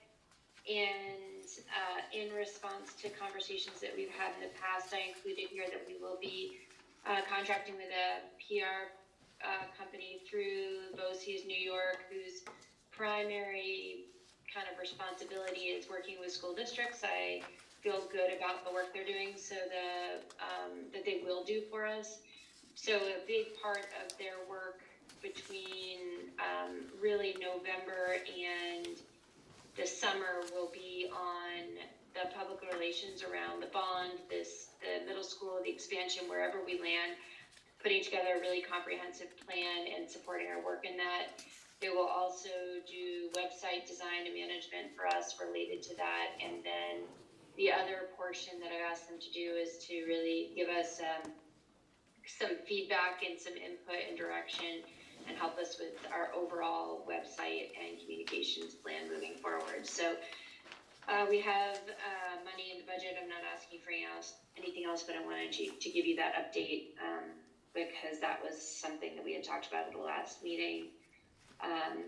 Next month, you will be getting your FY26, which is the current year anticipated budget as we look at, staffing positions that are filled, unfilled, where we kind of are, have a much better sense of where we fall with this year's budget. And then, as a reminder, at the beginning of December, you will get the first iteration of the FY27 budget, which is for next year, starting July 1 of 26. I included in here the kind of dates that we've talked about at the meeting tonight, including the October 28th non-binding referendum vote for Sunderland, Danby, and Mount Tabor, as well as the meeting, your board meeting on November 4th, in which you will be having that vote regarding school closure of Sunderland and Courier. I also included in here emergency succession, so I'm happy to answer any questions you might have. We've had a really great start to the year, and being in schools, it's pretty awesome. I included a lot of details around that, but it's been pretty great. So I'm happy to answer any questions the board might have. I am not seeing any questions around the table, Randy. Ben or Kelsey, any questions? No? Okay, thank you. That was a thorough report, Randy. Dick? I move that we now adopt the behavior threat assessment teams policy F5. As we remember, it was developed independent of the system, but we have modified and begun working with ways of responding appropriately to threats of any kind. So I move the adoption. Could I get a second? Lindsay. Lindsay seconds. Further discussion on the adoption of behavior threat assessment. Seeing no discussion. Wait, sorry, this was, Yeah. I do have a question. This was developed independently of this is like statewide, or is this?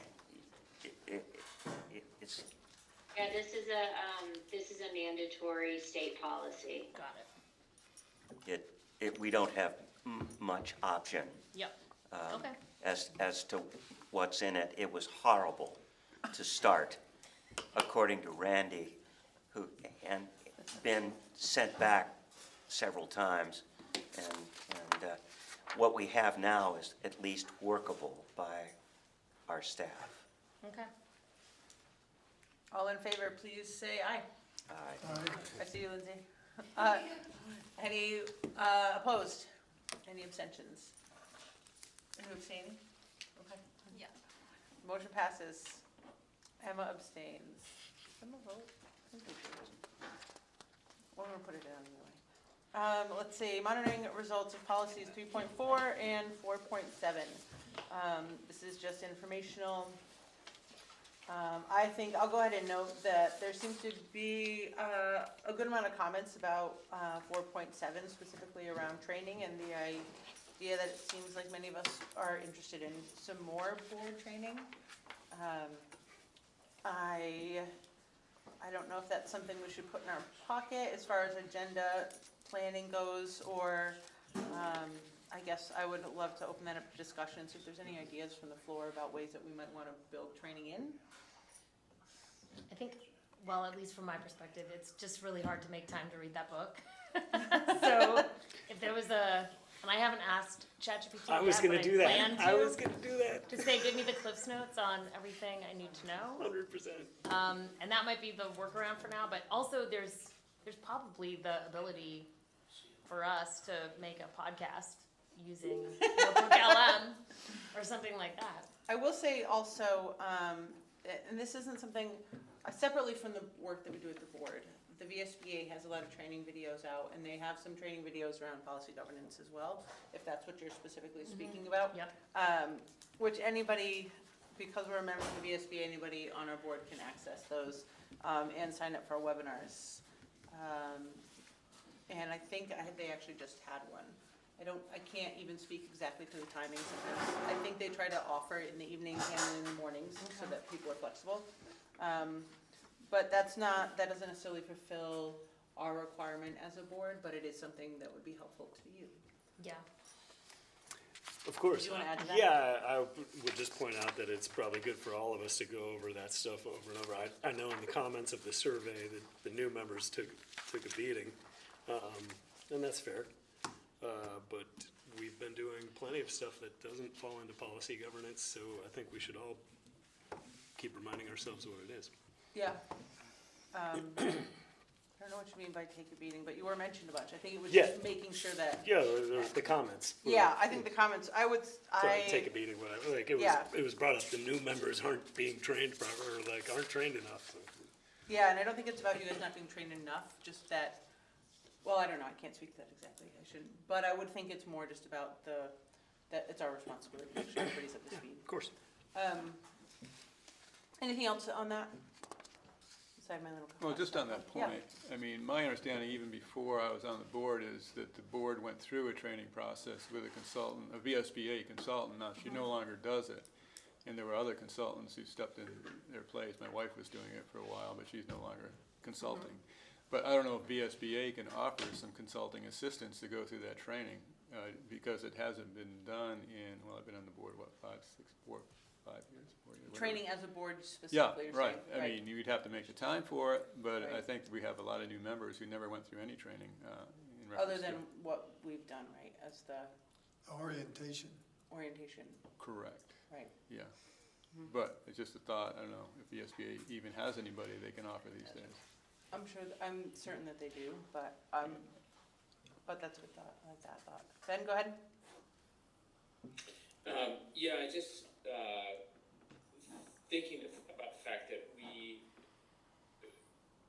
may not exist as a board, we won't exist as a board in just a matter of a couple of years. That's a good point. And so what is Thanks, the Ben. training that we actually need right now is, I mean, I think it's wise for us to make sure we're on top of policy governance and we're doing what we're supposed to be doing with regards to that. But I think there's also, there's work that needs to be done to prepare for this transition. And it's not just we need to be able to go out and do the work in the communities and prepare for whatever merger is gonna happen.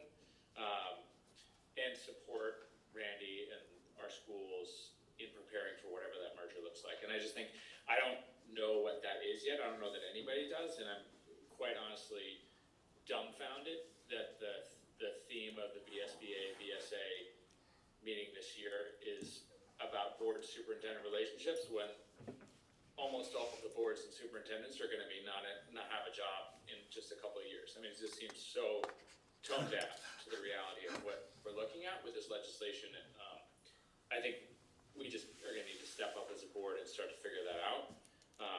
And it could be interesting when we start to have a sense of what the maps are to look at doing some cross-district trainings or communications or work in preparation. And again, I don't know what that looks like, but we only have a couple of years to operate really in this situation that we're in. And so what do we need to do that well is what I'm interested in. Thank you. I'm kind of just sitting with that for a minute. Yeah. I would add that I think even 2 years ago, there was discussion from Randy that maybe we should hire someone and do another refresher course of policy governance. But now we've gotten into the actual doing the business of a whole lot of things all at once. And so should we be focusing, and Ben raises a really good point, should we be focusing on getting policy governance exactly right and better organized and conceptually understood? Well, maybe we should for the new members, but we also have a lot of work to get done, and so where are we gonna focus our energy and our time? And I think we have to focus it on trying to get this, how are we gonna Do the get work through that's this in front of us. non-binding vote and try to vote so that we can build this new school we're talking about and trying to get the bond vote and all those things. And I think there's a lot on our plates that I would love to be able to do the other thing as well. But I think we're focusing on what we have time for. I think those are very valid points, yeah, no doubt. I mean, the two highest priorities from my perspective are indeed the redistricting at the state level, as well as our efforts to reorganize here and build the middle school. But I would say, in response to some of the comments, that Ben's suggesting that more or less things are gonna change in 2 years. And that's the way it is laid out in legislation now, in statute now. That doesn't mean it's gonna happen. Things are not gonna be as easy as some of the people in the legislature contemplated. And it's certainly possible the whole thing falls apart. So it's gotta be a high priority. It's something we need to monitor and participate in. But I wouldn't just say it's gonna happen at this stage.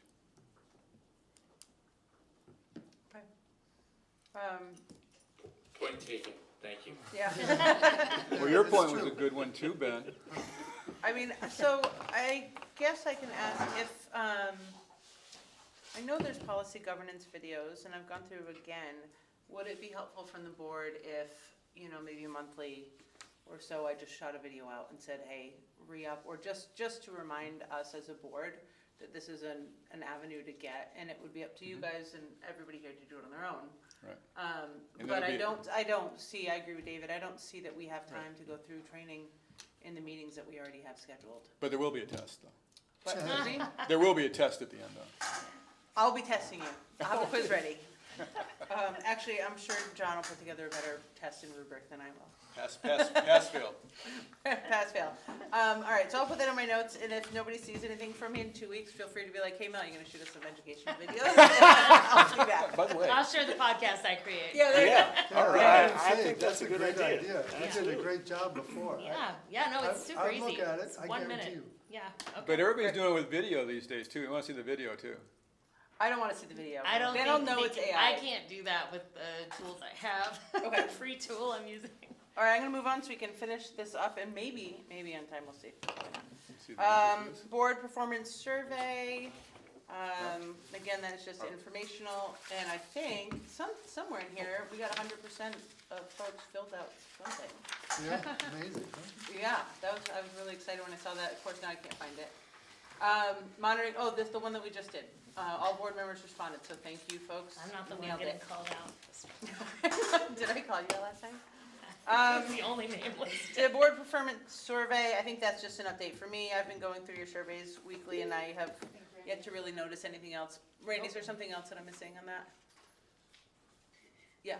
Well, I'm gonna just add something in here because we have the the governance standards and the I don't know, I guess it's the AOE that's looking for input from boards about it. So my proposal is, given the fact that we have so much happening in November, we have to submit like survey responses or input from boards by third week in November. My thought was if we create a Google form or send it to you, can you complete it as individuals, and then I can compile them and then maybe in November bring it to you or just send it to you for review.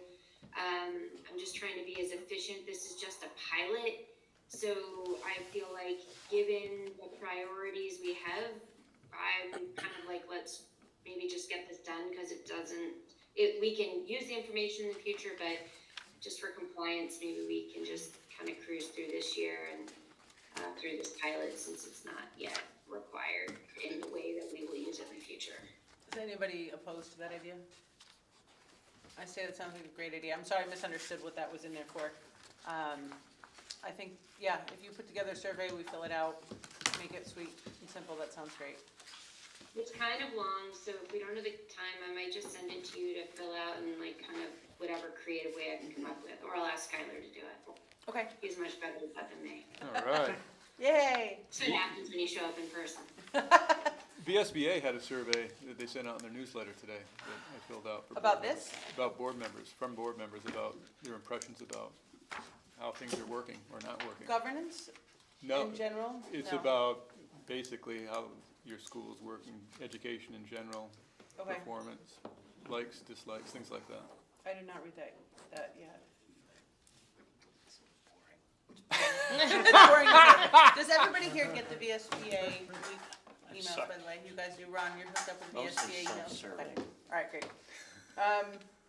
Well, the work plan distribution is, the work plan is there. I have a note, I know, John, you've been talking about adding information about learning outcomes, specifically possibly separating it by gender, so we can follow up on studies that have come out. When I was looking at the work plan, I don't see hardly anything for ends focus on learning. I thought maybe we could put it in there somewhere, but I don't know what would be an appropriate time or would make sense, Randy, that wouldn't be adding, but would I help don't give know, context. I thought that Skylar and John were in communication about that already, am I wrong? I believe you sent the email, you asked for data, I sent you the data, and then you shared the data with John CCing me, and Yeah, I got it.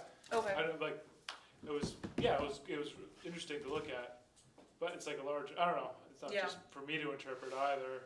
It's like, it's, you know, Well, why don't, it's, iReady scores, and like, a lot of research shows that the gender, like, that's more about an ability gap as opposed to like an achievement gap, which is more about grades, and, I don't know, it's a whole other discussion, but I also think that, Mel and I went to go see a film, Gone Guys, last week, was last week, I don't know, 2 weeks ago, who knows? but I'm trying to get screening for board members too.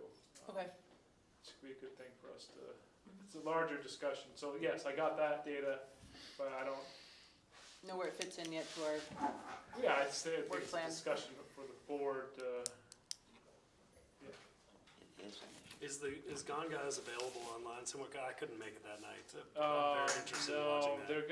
they're emailing me back, I'm trying to get some viewing links, or we could do like a private, or we can request a screening, and then you guys can come and get some links through that, but, it's 45 minutes, I thought it was really well done, and it's all Vermont kids, you know, it's a Vermont story, and it's, I highly recommend it, so I'll see if I can get a screening or get us some links for it, That'd be very interesting. yeah. I mean, I guess my question is there a time throughout the year that would make sense that we should look at that shortly? I feel like October's a little insane, November's a little insane, December's a little insane, January, we're approving a budget, but that should be pretty much done. 2 years from now. Yeah. Can I just ask for clarification on this? Is the question, is the board wanting only disaggregated data by gender, or are you interested in the patterns and trends with kind of disaggregated groups in general? Because to me, I guess, if we're gonna talk about, do we have gaps? What we talk about that, we talk about what we are doing as a system or how we're approaching it. I just want to make sure the work is what's the right word? That the ask is tied to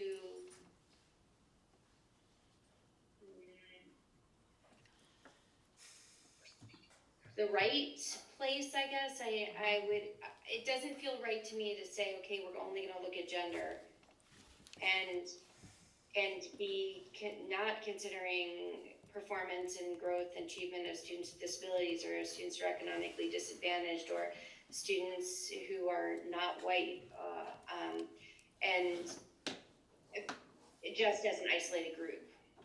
It just doesn't totally feel right to me, but if that's what the board wants, I just want a confirmation of that. Could I suggest then maybe that let John pursue see if we can get some screening for this, see what we can do to all view, and then maybe come back to this and see if that's something that we feel like we need to pay attention to as a board specifically, or how maybe we want to work that in. Does that seem reasonable? Go ahead, Dick, and then I see Kelsey's hand up. I would merely like to say in the last 3 months, I've watched 3 TED Talks on precisely this topic. And it is seen in the number of male graduates from college. And that's the end product, but it can also be seen as early as pre-K or even before that in the Montessori system, according to one TED Talk that I looked at. And at one point in our history, we had single-sex education. And sometimes that worked out well, and sometimes it didn't. But it is fairly clear as a result of COVID, according to one TED Talk, that males suffered more directly during COVID in terms of what was lost and not gained than did females. And so it is an issue that needs to be regularly reviewed. Are we doing a disservice to any group, and in particular, males in this particular venue? There are, as I said, I've watched 3 TED Talks. It seems like a real issue.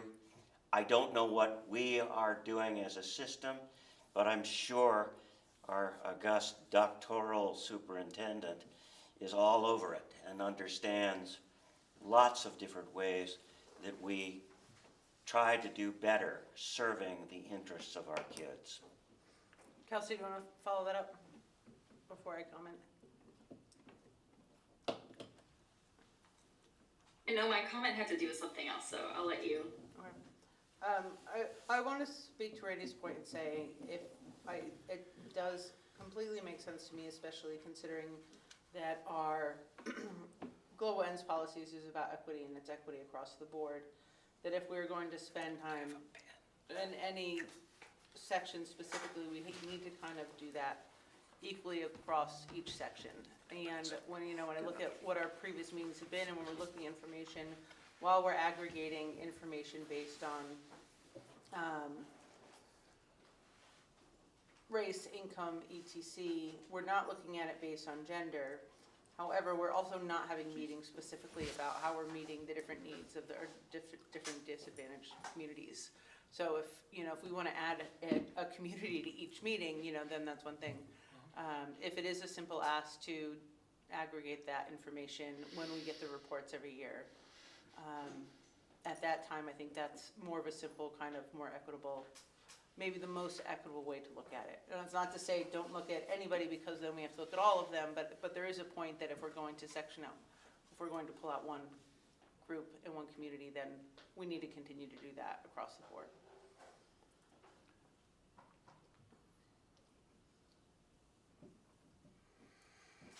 So, if there's no other thoughts on that, I'll say for that in general, let's see if we can get that for everybody to look at. John, pursue that.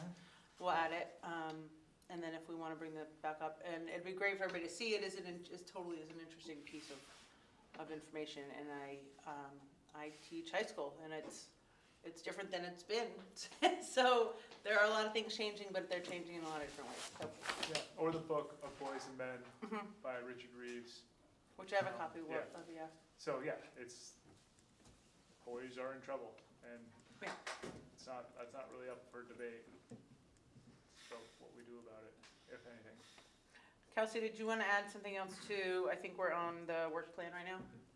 Yeah, I don't know where this falls in, but John had mentioned also at the last meeting about potentially having pre-K at Floodbrook. I was just wondering,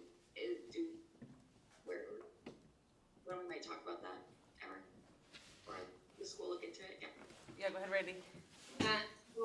So because we don't get to make that decision, what we can do is go through the process to see if we qualify to open one up there. So that's what we're doing. You can't open a public pre-K program.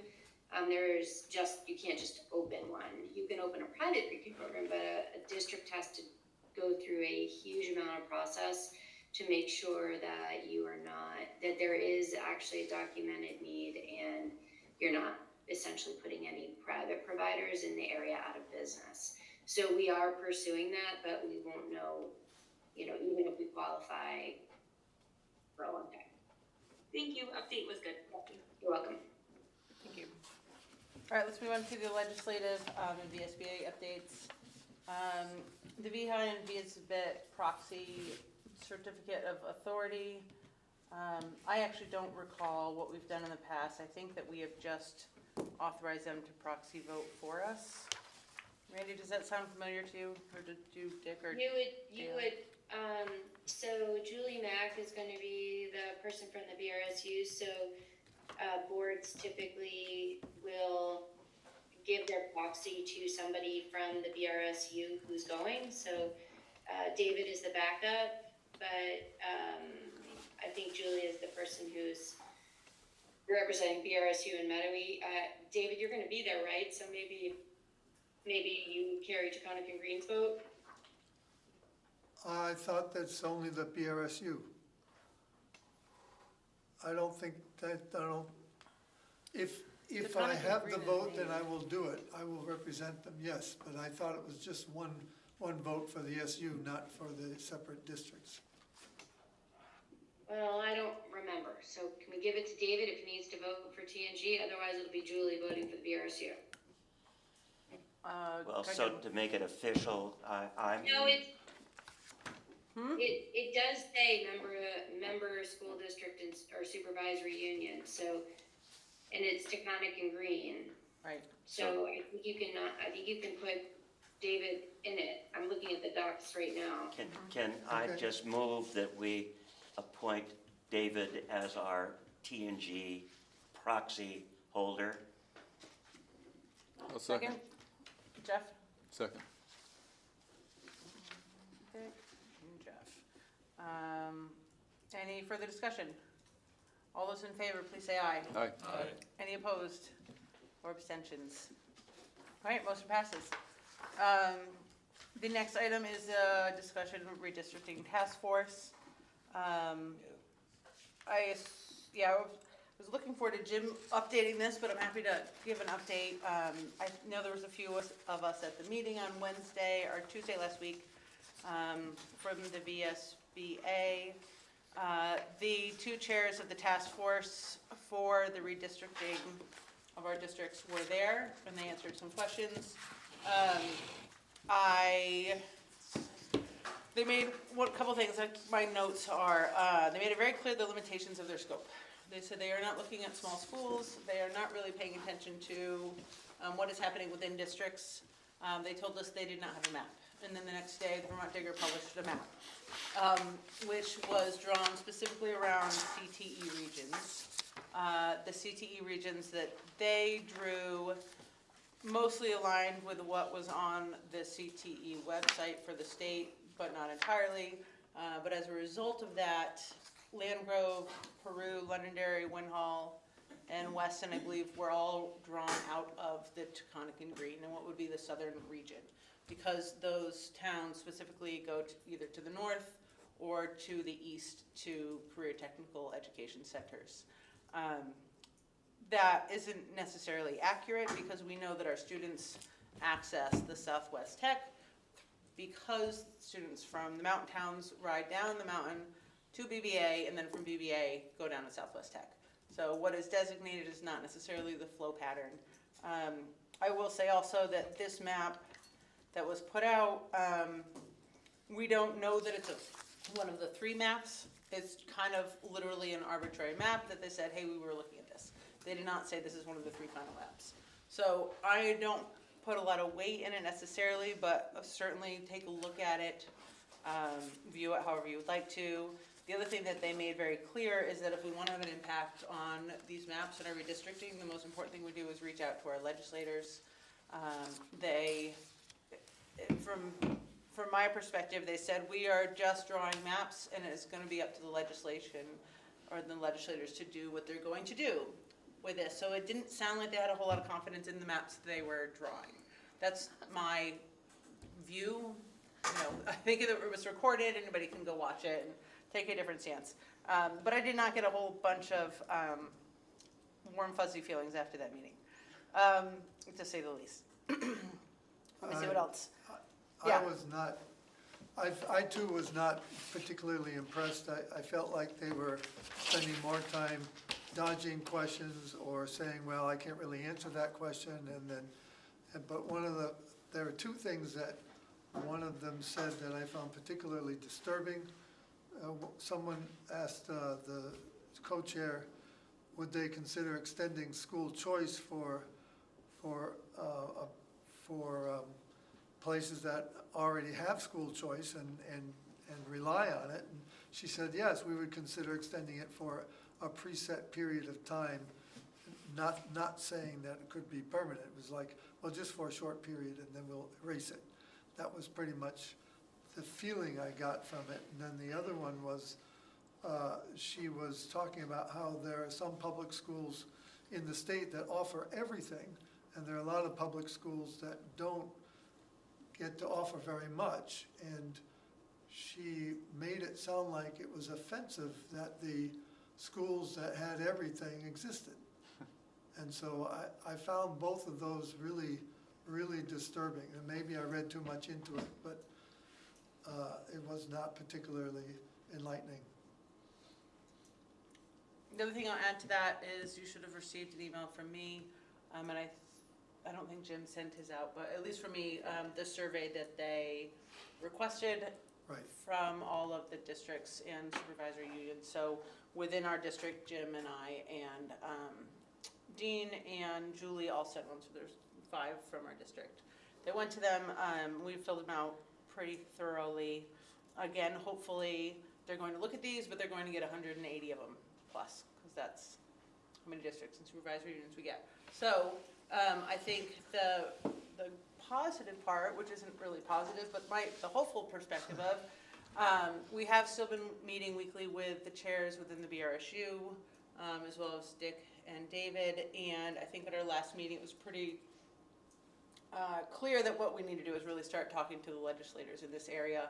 We have a lot, considering the spans of space that we are looking at, and the sooner maybe we start kind of getting some ideas into their head about how we need to preserve this region, the better off we might be in the long run. You know, I'm at the point now where I don't even want to wait for maps. I just want to go right to the legislators and start talking to them. I see it as a real threat to break up the BRSU in general, but even the TNG, not just because we're in the middle of building middle school, but also because it threatens the amount of students that are going to go to BBA, which is also going to weaken BBA. So there's a huge, I think it's really important that we do everything we can to get ahead of it. So, not to sound down about this, but that's just how I'm feeling. Have you, is there any way to, it seems to me like volume matters with legislators, but tell me if that's true or not. Like, is there a way, like, you write a letter and then we all, like, push it out so that we're all saying the same thing to the same people? Okay. Sure. Like, it has to kind of be that way, right? Randy, do you want to go ahead and speak?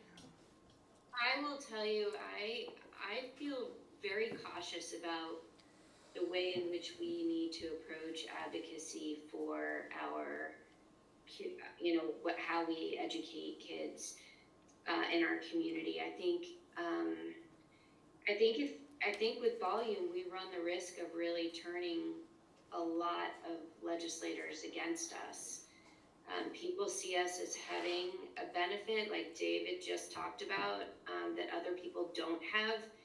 And when we over-communicate defending what we've got, it really has a potential to backfire. So I think we need to be very intentional and very careful about the advocacy. And I'm not entirely sure what that means, but we do have a supervisory union that is within 4 different counties, which means we've got a very high number of both legislators and senators. So from my perspective, I think there is a strategic approach to take on this. There are people who may disagree with me, but my sense is people are looking for reasons to take us down, and so we just want to be careful and intentional about how we and when we communicate. To our own legislators, or? Well, it depends, because for some of our legislators, yeah, some folks are in Windsor County where you have to look at in Windham and Rutland, and so I think it's about knowing who your legislators are and what the right strategic approach is in order to accomplish what it is that we want to. So, it's been weaponized against us in the past, and I don't think this is the time for us to make that mistake again. Yeah, that's a good point. I mean, I can see, people would love Sunderland in the south, you know, Danby, Mount Tabor, Mill River, and the mountains, of course, somewhere else. So, which just leaves Manchester kind of high and dry, ironically. Ben, go ahead.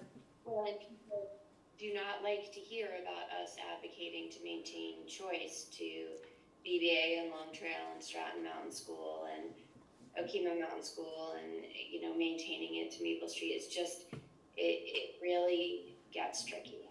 So caution is Yeah. what and intentionality, not caution, but intentionality, I think is important. Ben? So this is, one, I was thinking, Randy, when you were giving your update, your superintendent's update, you're gonna be working with a PR firm. It's like, let's get them on this. Like, and I know they won't understand all the nuances of our situation, but get them up to speed and get advice on this.